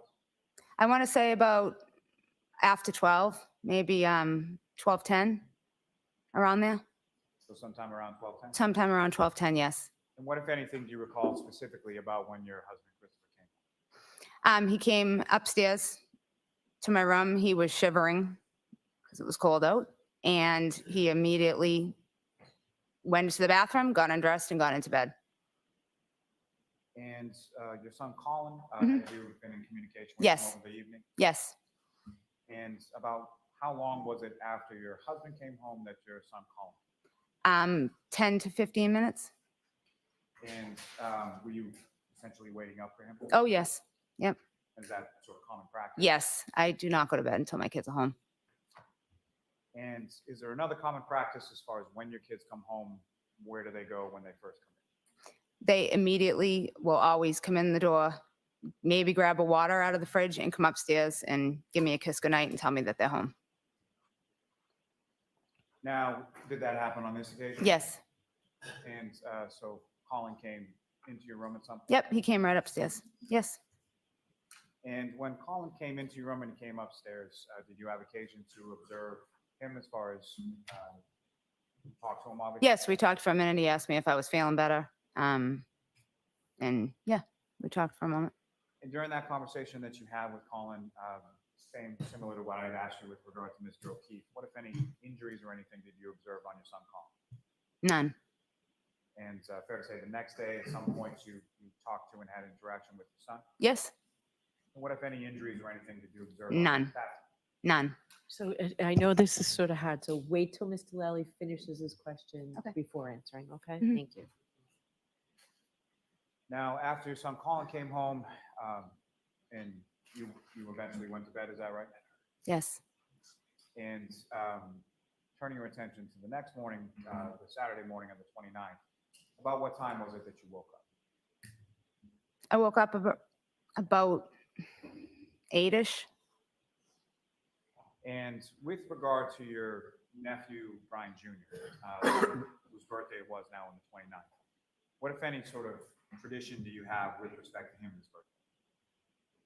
Every year on his birthday, I go to Dunkin' Donuts. I get him 6 donuts and I bring them to the house and I leave them there with a card before he gets up. So when he wakes up, they're there. I've been doing it for years. And is that what your intention was on this morning as well? Yes. And is that what you did on that? Yes. Now, when you woke up, probably like most people, at some point did you look at your phone? Yes. And when you looked at the screen to your phone, what, if anything, did you see? I had a missed call from my friend Jen McCabe. And was there any sort of notation in regard to the missed call as to what time that missed call had come in? But it was 5:55 maybe. So sometime earlier in the morning. Early morning, yes. And beyond the missed call, was there any other sort of stamp or notification on the phone as far as a voicemail, text message? Nope. I'm sorry. No, there was not. And not from Ms. McCabe, correct? Correct. And not from anybody else? Correct. And at any point in time on that morning over the phone, did you speak with Ms. McCabe? No, I did not.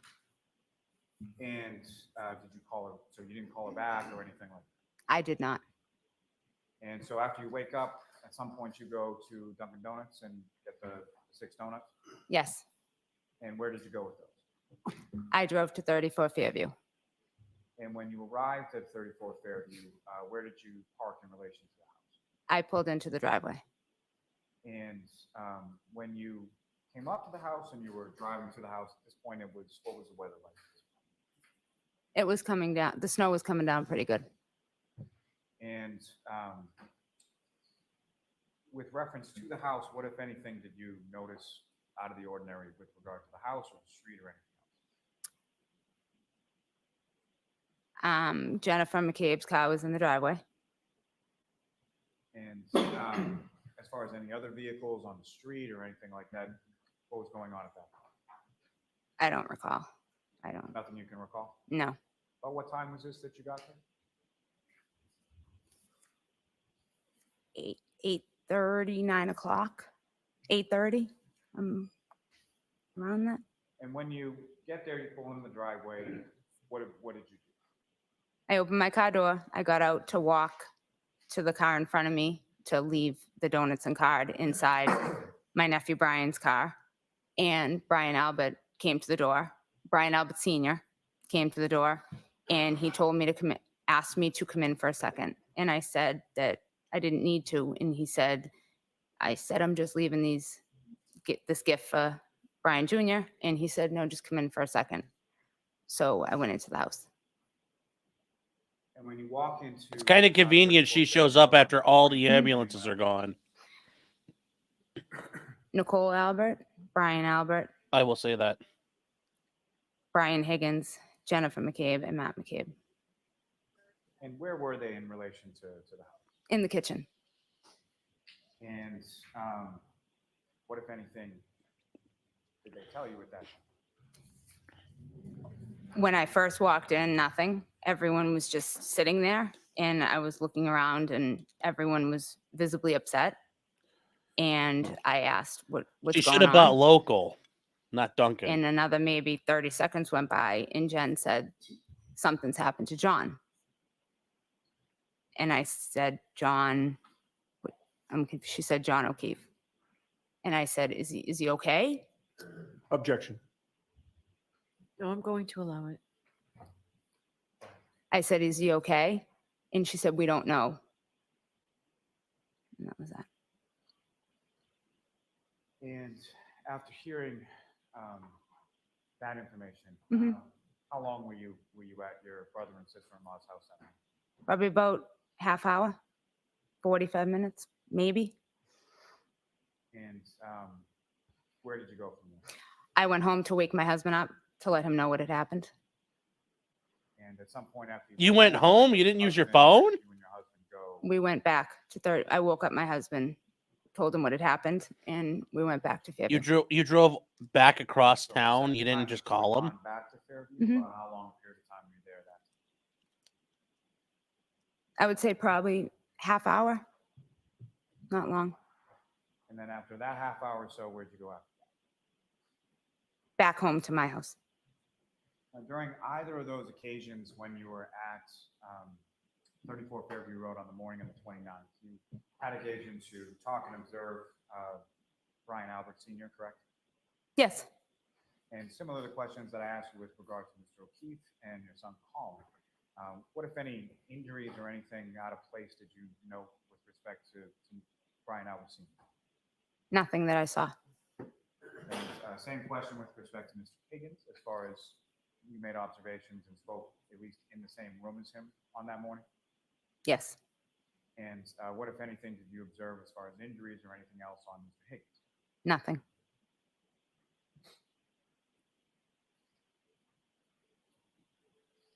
When you woke up your husband that next morning, your other two sons, being Colin and Dylan, they were at home still?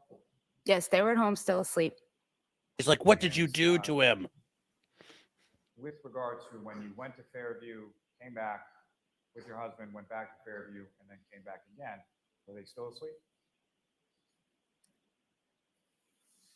I don't remember. You recall, well, let me put it this way. As far as your sons, did either of your sons come back with you to Fairview Road Mhm. that day? No, they did not. And do you recall whether or not either Colin or Dylan was awake when you left the second time to go to Fairview? I don't.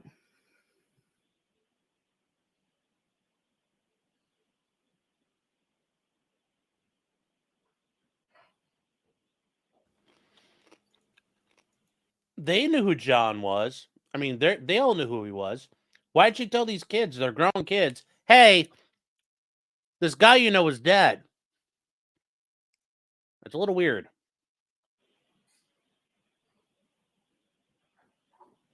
At some point, a few days after this, did you have occasion to meet with a couple troopers from the state police? Yes, I did. They came to my home. When you say they, how many of them did? There were two. And you spoke to them that day in reference to what you had observed at the waterfall, everything you just testified? Yes, I did. May I have one moment, Your Honor? Yes.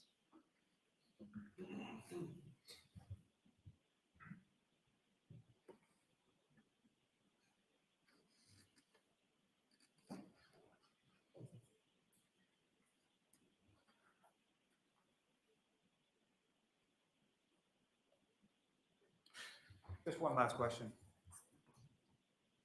When you, Mrs. Alba, when you came over to Fairview Road that first time with the donuts, as far as the inside of the house, what, if anything, did you observe as far as the condition of the home or anything about the home that seems abnormal or out of place or off, from the evening before when you were there? Nothing. I have nothing further for this witness, Your Honor. Okay, Ms. Gianetti? Thank you. Good afternoon, Ms. Albert. Good afternoon. You and I have never met, correct? Correct. I just wanted to pick up on a question that, and an answer that Mr. Lally asked you and that you responded to.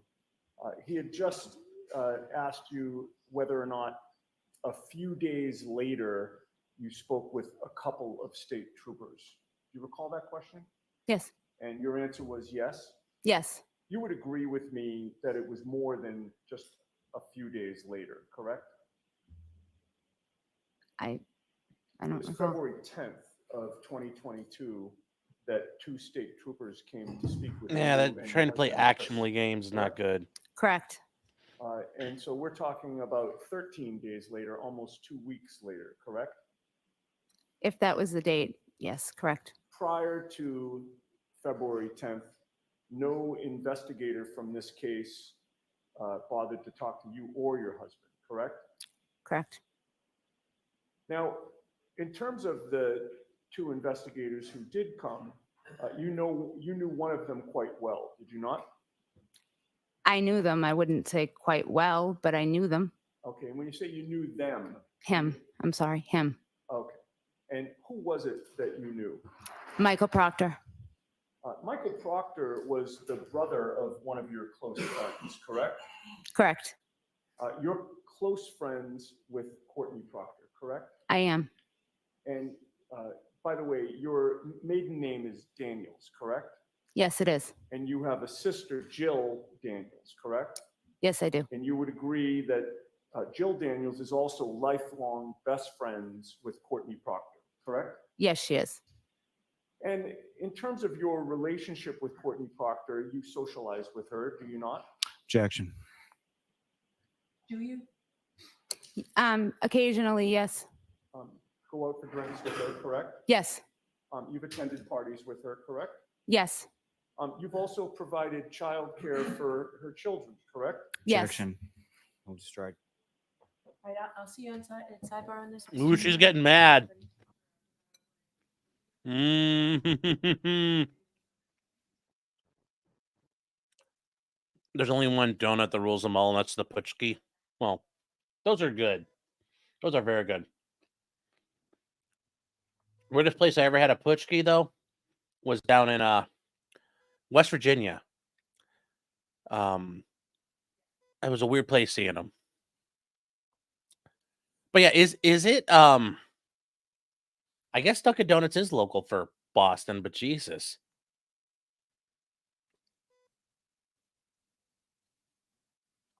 Yeah, this is interesting. Although I will say, guys, trying to do the whole, well, it was February 10th, wasn't it? So it's more than a couple days. Interesting. It's so weird and funny. That's not how you nail her down. You nail her down on, you knew this cop, and here's how you know him. That's how you hammer it.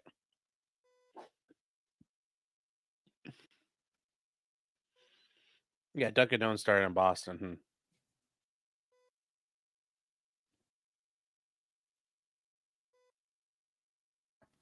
Also, guys, funny bits. You said she looks like Nick Rekieta. That's offensive. This woman actually consumes calories and doesn't, Miss Albert doesn't just consume Provigil and alcohol on a daily basis. So, how dare you? She looks better than Nick. She probably has thicker arms than Nick does. I didn't like Sean's impression of us. Which impression is that? How's a Putchki different from a traditional donut? I mean, it's a filled donut. It's just like one of those, like when you get one of the little, like the round, not a Long John, but just like a donut filled up with stuff inside.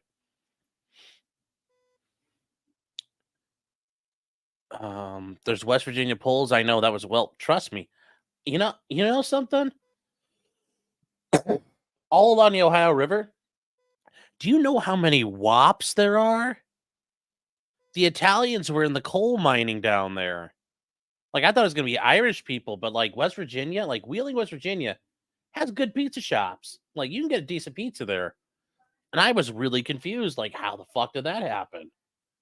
Some WAPs driving through and they're like, hey, these hayseeds need pizza. No, it's a family. Like, they've been there forever.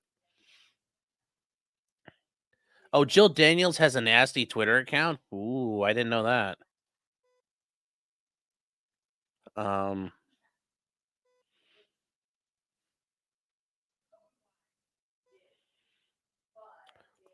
This donut is called a patchki. Paczki.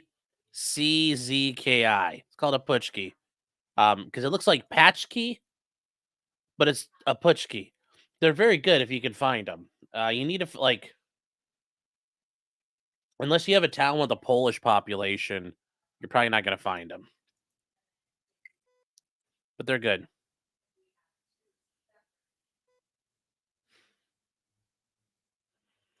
She's begging for a struggle session. Jeez.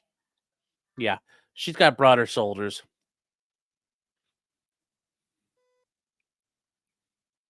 It's like an eclair. Yeah, kind of.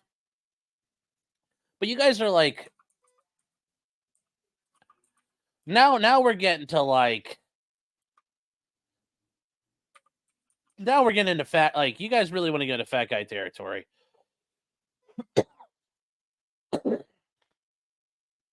Yeah, it's very much like a Bismarck, more or less. It's like I said, it's not like one of the Long Johns where you have stuff pumped into it. It's just like it's a donut that doesn't have a hole in the middle, but it's hollow inside, and it's got shit shoved in. So, yeah, the eclair is a long dong. They call them Bismarcks. Well, they call them Bismarcks out like in Minnesota and, Scandinavian territory. Yeah, pretty much like a jelly donut.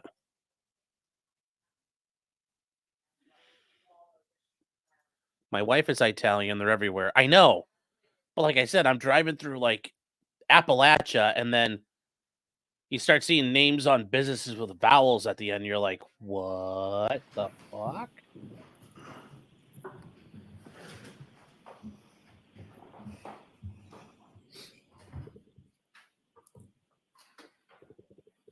That's the phonetic spelling, yes. So, Ms. Albert, you provided childcare for Courtney Proctor's children. Objection. You need a time frame, Mr. Newman. Have you ever provided childcare for Courtney Proctor's children? Objection. So you need a time frame. Before January of 2022, did you provide childcare for Courtney Proctor's children? Yes. When?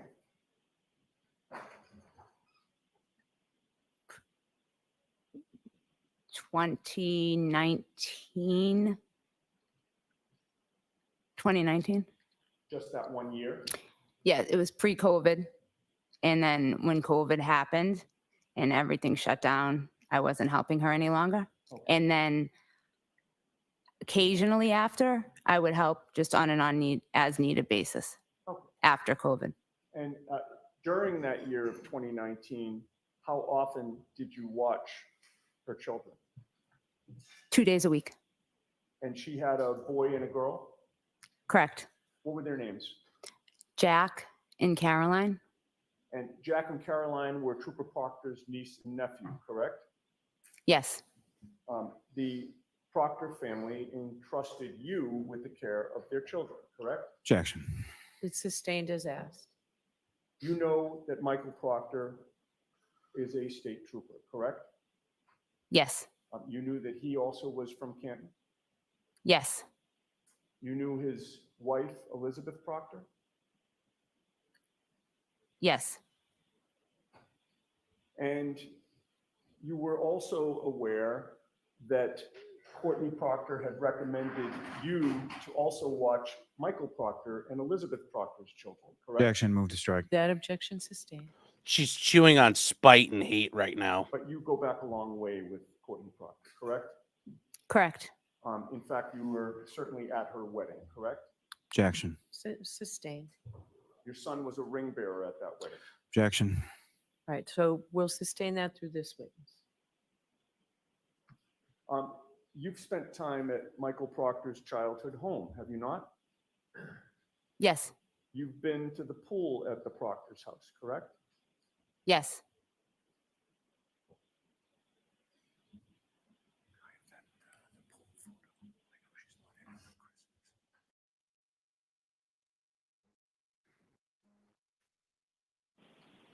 May we approach?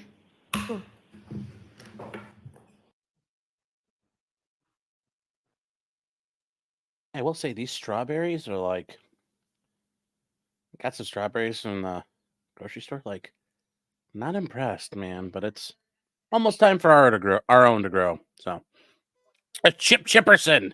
Yes, I am so thrilled to have such a celebrity here. Who is she, Uncle Paul? She watched a lot of kids. Pirate Tomsky says probably nicotine gum. I think it's just utter hate and discontent for the Reed family. It sounds like from what I've been just researching on her. Karen's sister is hot. Yes, but none of those are Karen's sister.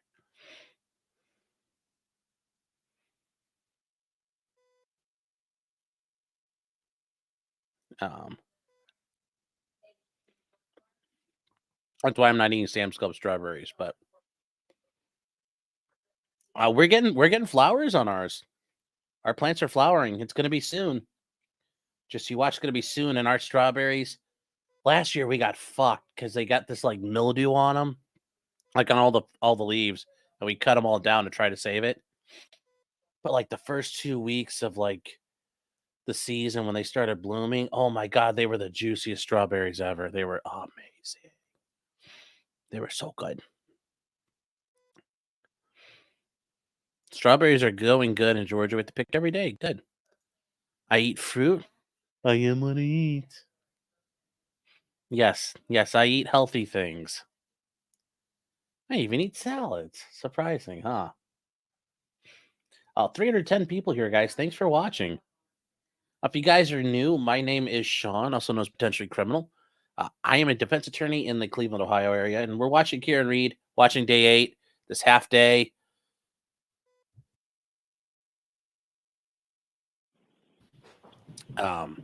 We'll see what's going to happen here. Let's keep up the cross, though. They're starting to. She is very angry, and that's going to be helpful, I think. Here, let's see where this goes. How many times have you been to the Proctor's pool? Ooh, that was overruled. I'd say maybe a dozen. And you've certainly taken your children there as well. Yes. Colin has been to the Proctor's pool. Yes. And you've seen Michael Proctor's mother and father at that pool, correct? Yes. You've seen Courtney Proctor and her husband at that pool, correct? Yes. You are very close with Courtney Proctor, correct? How would you define very? Well, I guess I'd ask you to define very close. Do you deny that you were very close with Courtney Proctor? No, what? Objection, Your Honor. No, go ahead. Next question. You got your answer. I didn't hear the answer. Go ahead, repeat that. Do you deny that you were very close with Courtney Proctor? No. Okay. You talk regularly, correct? Yes. You text each other, correct? Yes. You also talk by phone. Very rarely. Is it fair to? Did you say very rarely you talk Phone. to Courtney Proctor by phone? Usually it's text. But do you stand by that testimony that you talk to Courtney Proctor very rarely by phone? Do we have a time frame? Do you mean now or do you mean then? Let me ask you this. Between February 1st of 2022 and September 6th of 2022, did you only speak rarely with Courtney Proctor? I don't recall. Were you using Courtney Proctor as an intermediary to communicate with Michael Proctor about this case? Objection. I'll allow it. No, I was not. Are you aware that between February 1st of 2022 and September 6th of 2022, you and Courtney Proctor spoke by phone 67 times? Objection. Were you aware of that? No, I don't know the exact count. Do you deny that you spoke 67 times? I don't deny it, but I don't recall the exact amount of times. Okay, so you don't deny that you spoke 67 times. You still want to maintain your testimony that you only talked very rarely with Courtney Proctor during that time period. I just don't remember the exact amount of times. Well, you know that my client, Karen Reed, was arrested in connection with this case on February 1st of 2022. Do you not? I do. You spoke to Courtney Proctor that date for 12 minutes by phone, correct? I don't recall exactly. I don't remember exactly.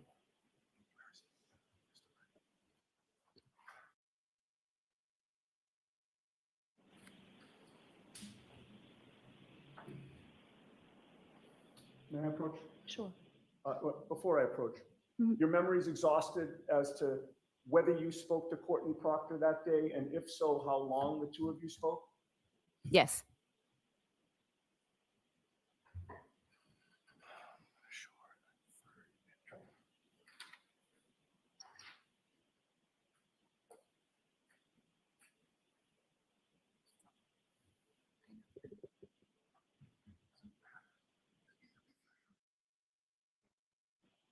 Sure. I'm showing you a document with a number of, Just show it to her. right, no, I just wanted to point out which one that I'm pointing out. So the third, I was thinking a number of lines. The third line down, if you would take a look at that specific date and time and see if that refreshes your memory about whether and how long you spoke to Courtney Proctor on February 1st, 2022. Can you see that, or do you need glasses? No, I can see it. I do have a pair of readers that I need as well, if you need to borrow them. Yes, if I could. Of course. Thank you. I And, left mine downstairs. I just got these and it's like the Mr. middle. Yannetti, just bring them up, Sorry. please. It took me a while to figure them out, but anyway. Thank you. I that's just- appreciate it.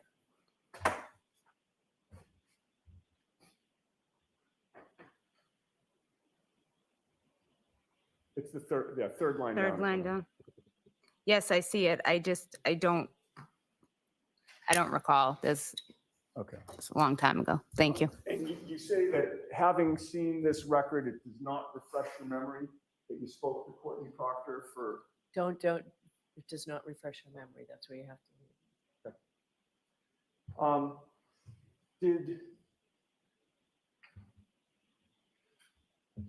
Did Courtney Proctor tell you the day of my client's arrest on February 1st that she had been discussing the case with her brother that day? Objection. Sustained.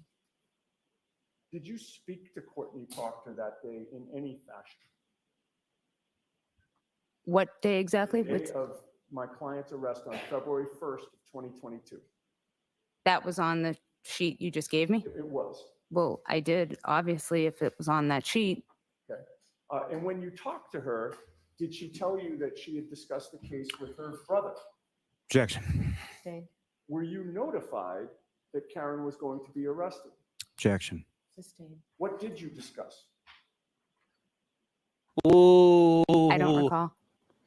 Oh, bullshit, you The know. next day, February 2nd of 2022, was the day that my client was arraigned back in Stoughton District Court. Do you recall that?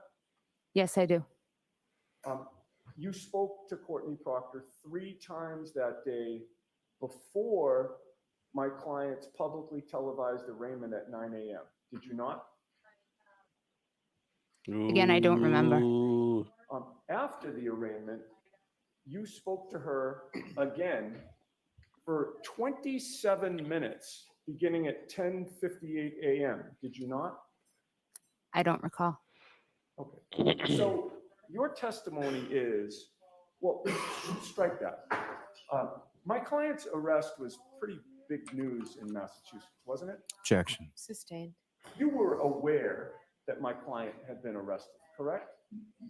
Yes, I had seen it on the news. You were aware that she was being arraigned the very next day, were you not? Yes, This case involved your family, did it not? how do you mean it? Well, you knew that John O'Keefe was found dead on your brother-in-law, Brian Albert's lawn, correct? Correct. So necessarily, your family was involved in this case, correct? Somewhat, yes. And you knew that ultimately you'd probably be talked to by investigators from this case, correct? I assume so, Right. yes. Didn't happen for 13 days, but ultimately they did come, correct? Yes, So this case had to have been pretty big news within the Albert family, was it not? well, yes, yes, You were discussing it with your husband, correct? yes, You were discussing it with your other relatives, correct? yes. You were discussing it with your friends, correct? I don't know about my friends, but So is it your testimony that with all of this going on, you confined your discussions about this case just to your specific family members? not necessarily. No, I mean, clearly, you would have talked to Courtney Proctor about this, correct? Objection. Sustained. So folks, why don't we end here, right? Ms. Albert, you'll have to be back tomorrow for your classes. And jurors, the 3 cautions, please do not discuss this case with anyone. Don't do any independent research or investigation into the case. If you happen to see, hear, or read anything about the case, please disregard it and let us know. And I'll see counsel outside our other jurors. And thank you very much. Jurors is closing your notebooks and leaving.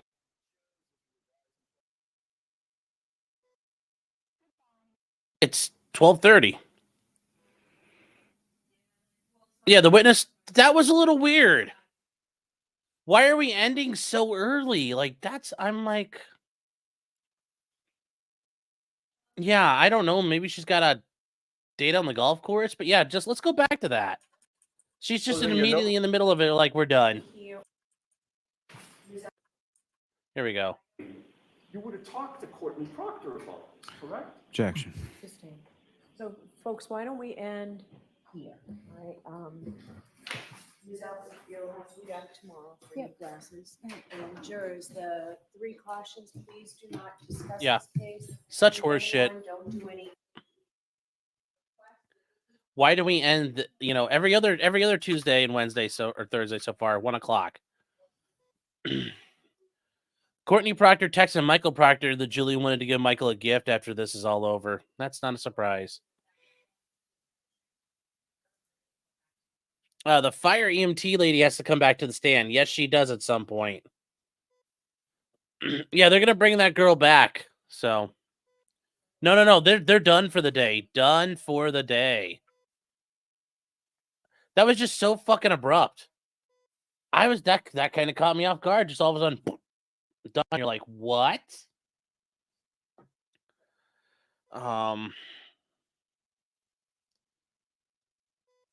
Yeah. That's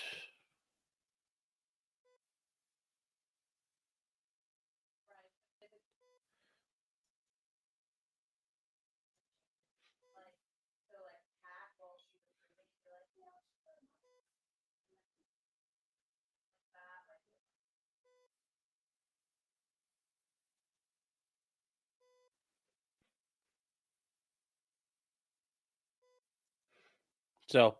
Let's here. Hold on.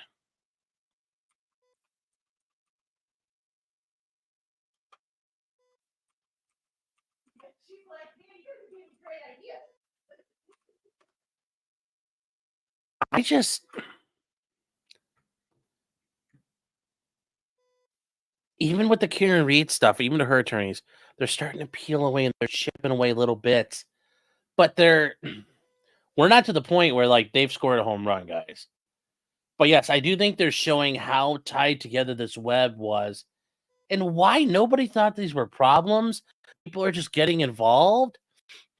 And it's one thing if you have a day or two of stuff not working out, but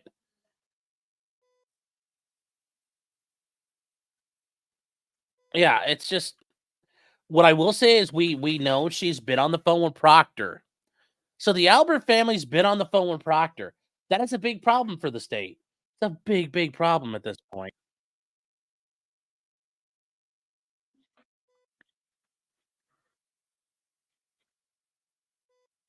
So, so I'm still kind of digesting this guy here.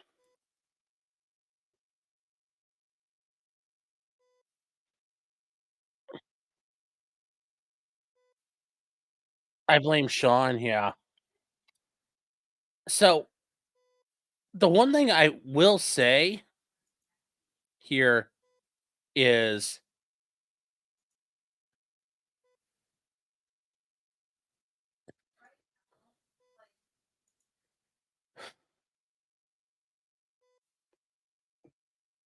because I'm trying to think back through her testimony on direct. Why did they need to bring her in? Dad covered your bases. And now we know. Is my handle yelling at me? No, I'm trying to think here. Do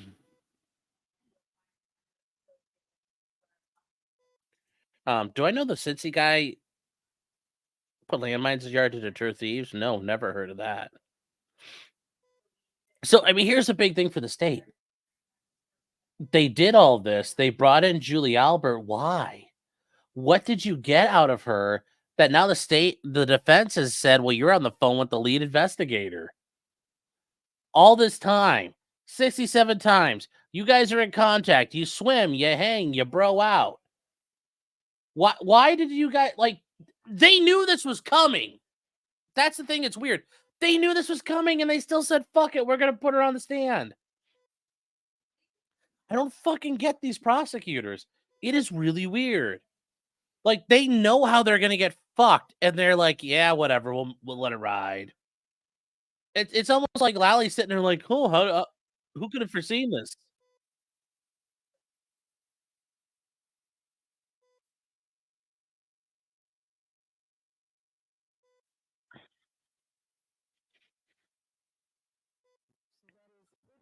Okay.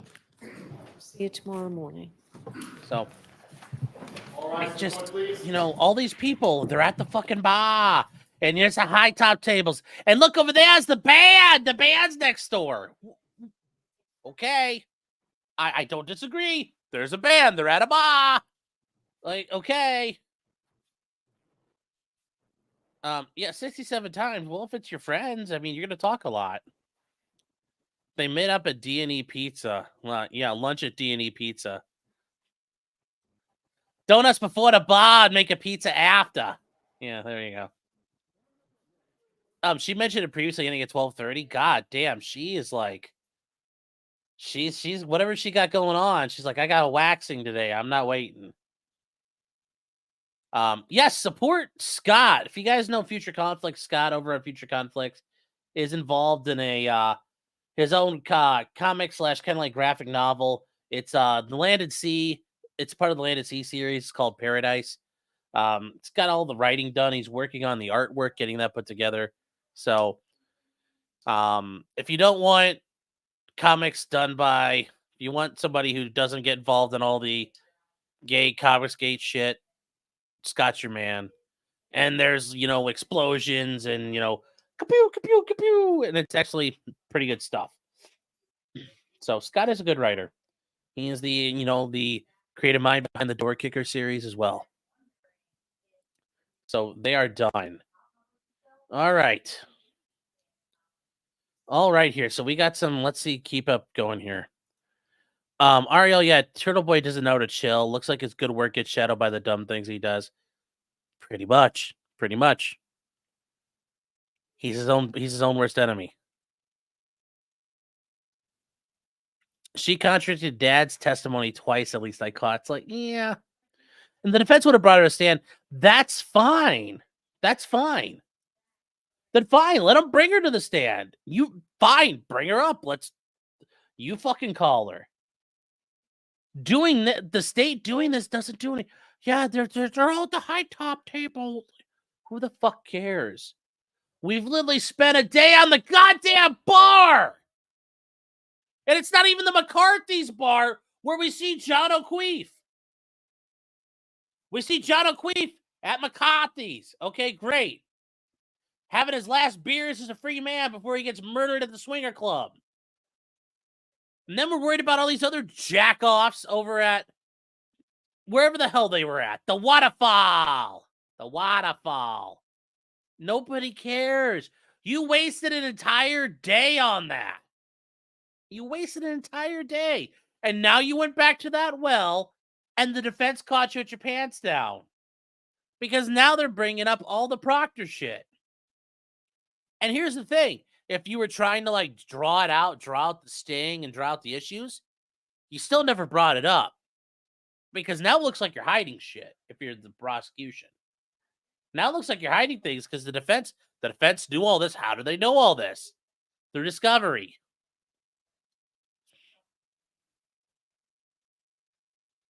So, how does the defense pick this up tomorrow? They'll be able to repatch things as well. They'll be able to, like, review a little bit. Justice said comics on my 12 or a graphic novel, whatever you want to call it. Judge is getting a high colonic. Did you see the students at Case Western get spray painted? No. They're giving away free Palestines down the road from me. Oh boy, I'm gonna go get my free Palestine. I just need to know how much I have to pay to get the original one. Remember, guys, free Palestine with the purchase of a Palestine are equal or greater value. That's what they're advertising on college campuses now. It's like a BOGO. His last BO was at the waterfall. Okay, well, John was at the waterfall. Here's the point. You see how little a fuck I give about this? This isn't even relevant at this point. They were all together. Okay, fine. What the fuck happened at the waterfall? Did anything happen there? Did Karen scream at him? I know you're fucking her. I know you're doing it. I'll go suck. Like, did that happen? No. Fucking move on. There could have been one person. Boom, done. Why do we keep going back to the waterfall? Especially as a state. I can understand the defense spinning their wheels here. But why? This is, I am really, now here's the thing. I am not fucking stupid, okay? I am not the smartest attorney in the world. I will admit that every day of the week. And twice on Sundays. But I am really fucking confused about what they're trying to do here. I am really fucking confused. I mean, I don't get it. Oh, there comes the trash truck.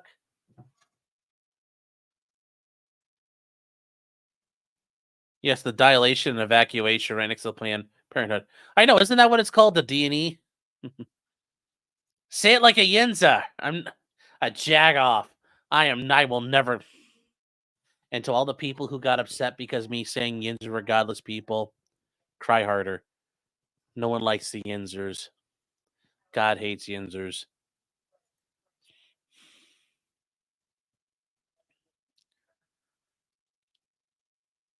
In the meantime, the DA will tell the witness how to handle this. There's only so much she can do. Yeah. Do you time witnesses for day breaks?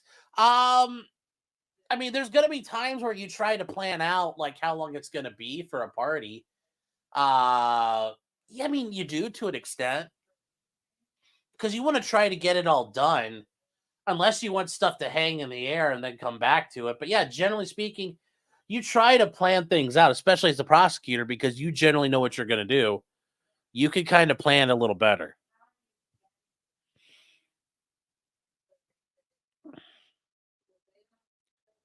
So, KJ says, I don't want a Palestine. We can't even take care of East Palestine, let alone a whole one. Very true. Very true. Brad says, screw Palestine, Ohio. Why do you not like the people down in the Southwest? John was never told not to go chasing waterfalls. Boo.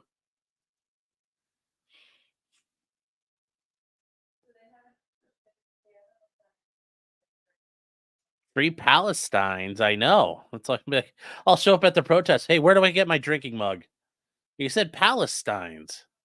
Like, oh, that's why you guys are protesting. My bad. Oh, I agree, Sean. I was just saying it wasn't at McCarthy's. Fair enough. I'm just like, that's how much I've checked out. I see that bar footage anymore. It's like, okay, I'm fucking moved on. I'm not gonna lie. Every time I hear him talking about it, just boop off. Yinzers. Yinzers are the people who populate Pittsburgh. Google it. Roscoe says I'm special. I need to move to Pittsburgh. Death before dishonor. I will never move to Pittsburgh.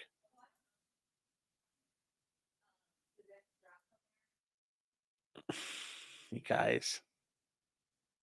Yes, damn it, you're too slow. That's right, old man. The future's now. Yes, free hats. Free hat. I feel like new merch, Palestines. Like a shirt that says free Palestines on it? Or should I give away free Steins? Because that's going to be a lot of money.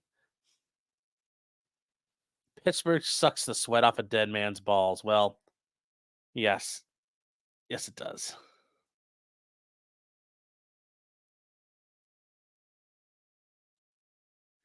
I mean, how's the jury doing? I think the jury's got... I think they're a bit fucking lost. They're like, okay, we're at the bar. How do we get to this fucking dead guy? Like, everybody's talked about him. Like, oh, he's dead. Okay, well, where is he? What happened? Like, it's like Itchy and Scratchy when Poochie involves. Like, let's get to the fireworks factory, and we're still not there. Poochie's riding around on a skateboard. It's like, no, get to the where did someone get murdered? Let's go. And they're not doing it. Lois says, am I close to Warren, Ohio? No, Warren's on the other end of the state from me. Oh, well, actually, hold on. Are you mean like Warren County, or you mean like Trumbull, like Warren and Trumbull? Because that Warren, Ohio is probably about an hour, 15 minutes away from me. Roughly.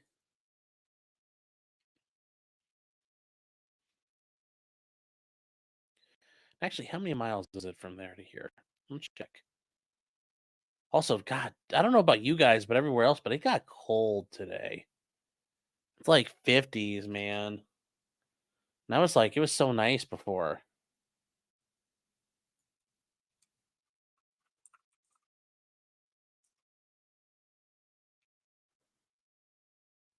Oh, it's only an hour. It's only an hour from me to Warren. Yeah, I thought it'd be a little closer or a little longer, but it's only an hour and it's 52 miles. That's not bad, actually. Generally, I don't go to Warren too much for court, but I do once in a while.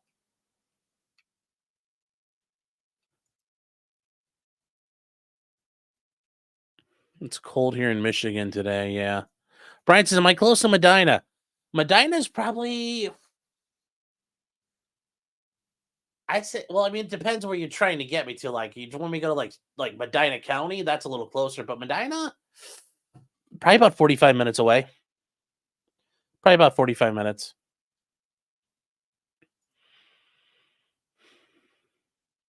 I'm over in Lake County, so it's a little bit away. If you can get Sean to calculate his distance from 2 points, we can triangulate his position. Not on roads. You need straight line distance.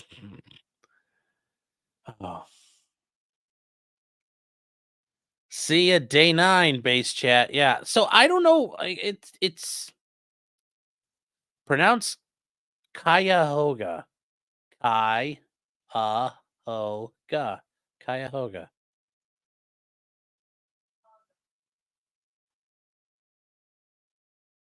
Yeah, Jim, I saw your DM. There's going to be a major solar impact hitting this weekend. It'll be cool if we could see some auroras. We're coming to fuck up your lawn. Good. Kill all the clover in my front yard while you're at it. Then I'll throw some seed down.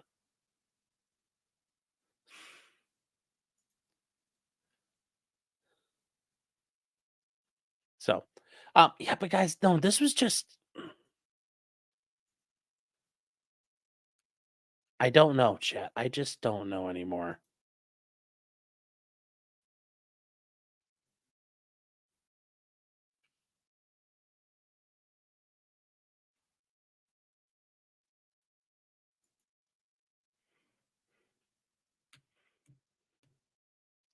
Like I said, I'm at a loss. I'm at a loss today. Just more stupidity.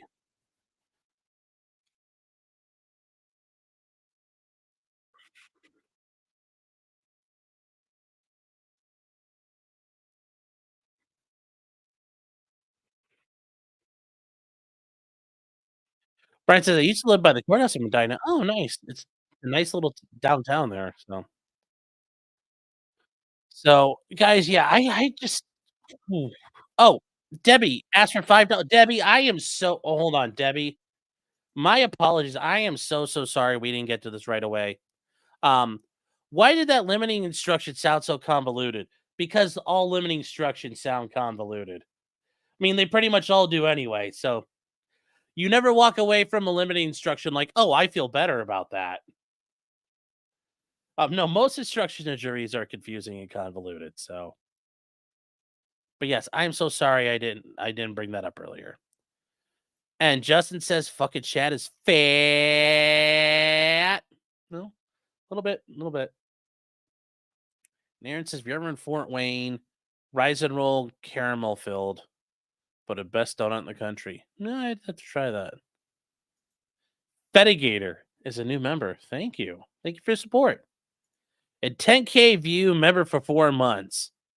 Thank you for the support. Is saying your thoughts on this cross exam. Well, it's only started. I have a feeling Yannetti is really he was just warming up and was about to start hitting her. I mean, it's good. We're like it's massively problematic for the state because now we're finding out like everybody knew everybody, and it's really, you could say, sure, guys, it looks like a conspiracy, but it totally isn't. I promise. Like it does. No, it's easier to say, look, there's no conspiracy at all. So that's a problem.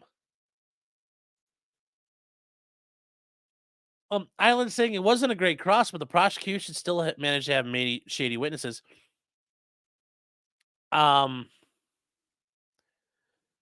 It was shaping up to be a good cross before it ended.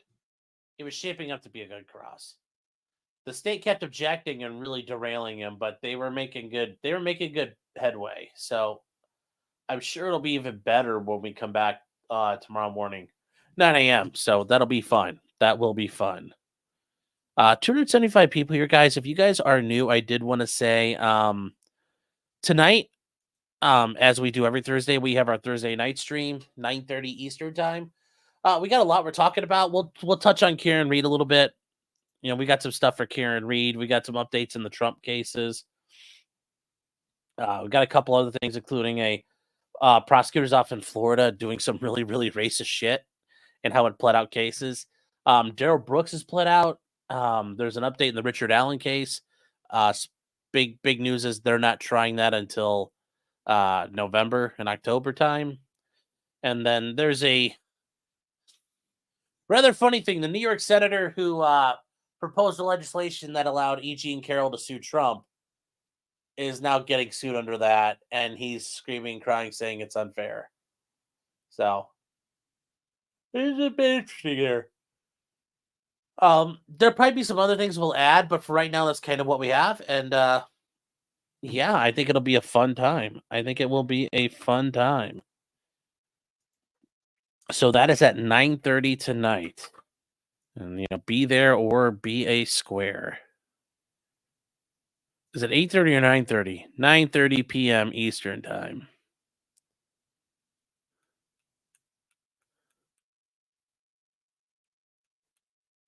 What's the hurry? Do I got a fertilized salesman coming or something? No. I have court. I got to go to court 2:45, so and it's a little late in the day, but that's how the judge wanted to do it. So got to go over there at 2:45, which is going to be kind of fun. So we'll do it. Yes, the Christopher Gregor case. That's one of the ones we're putting in the back pocket, chat. If you guys have seen the clips on Twitter, he's the guy who ran his kid to death on a treadmill. Oh, you just sent me an email, Jur13. All right, I'll take a look at it. But yeah, that is it for us right now, guys. We will get ready going forward. But we've got a lot to talk about tonight, and then party hard in the morning on Friday. So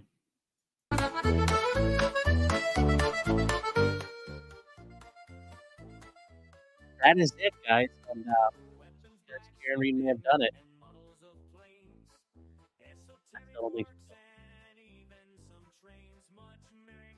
Have a great afternoon, chat. I will see all you guys around tonight at 9:30.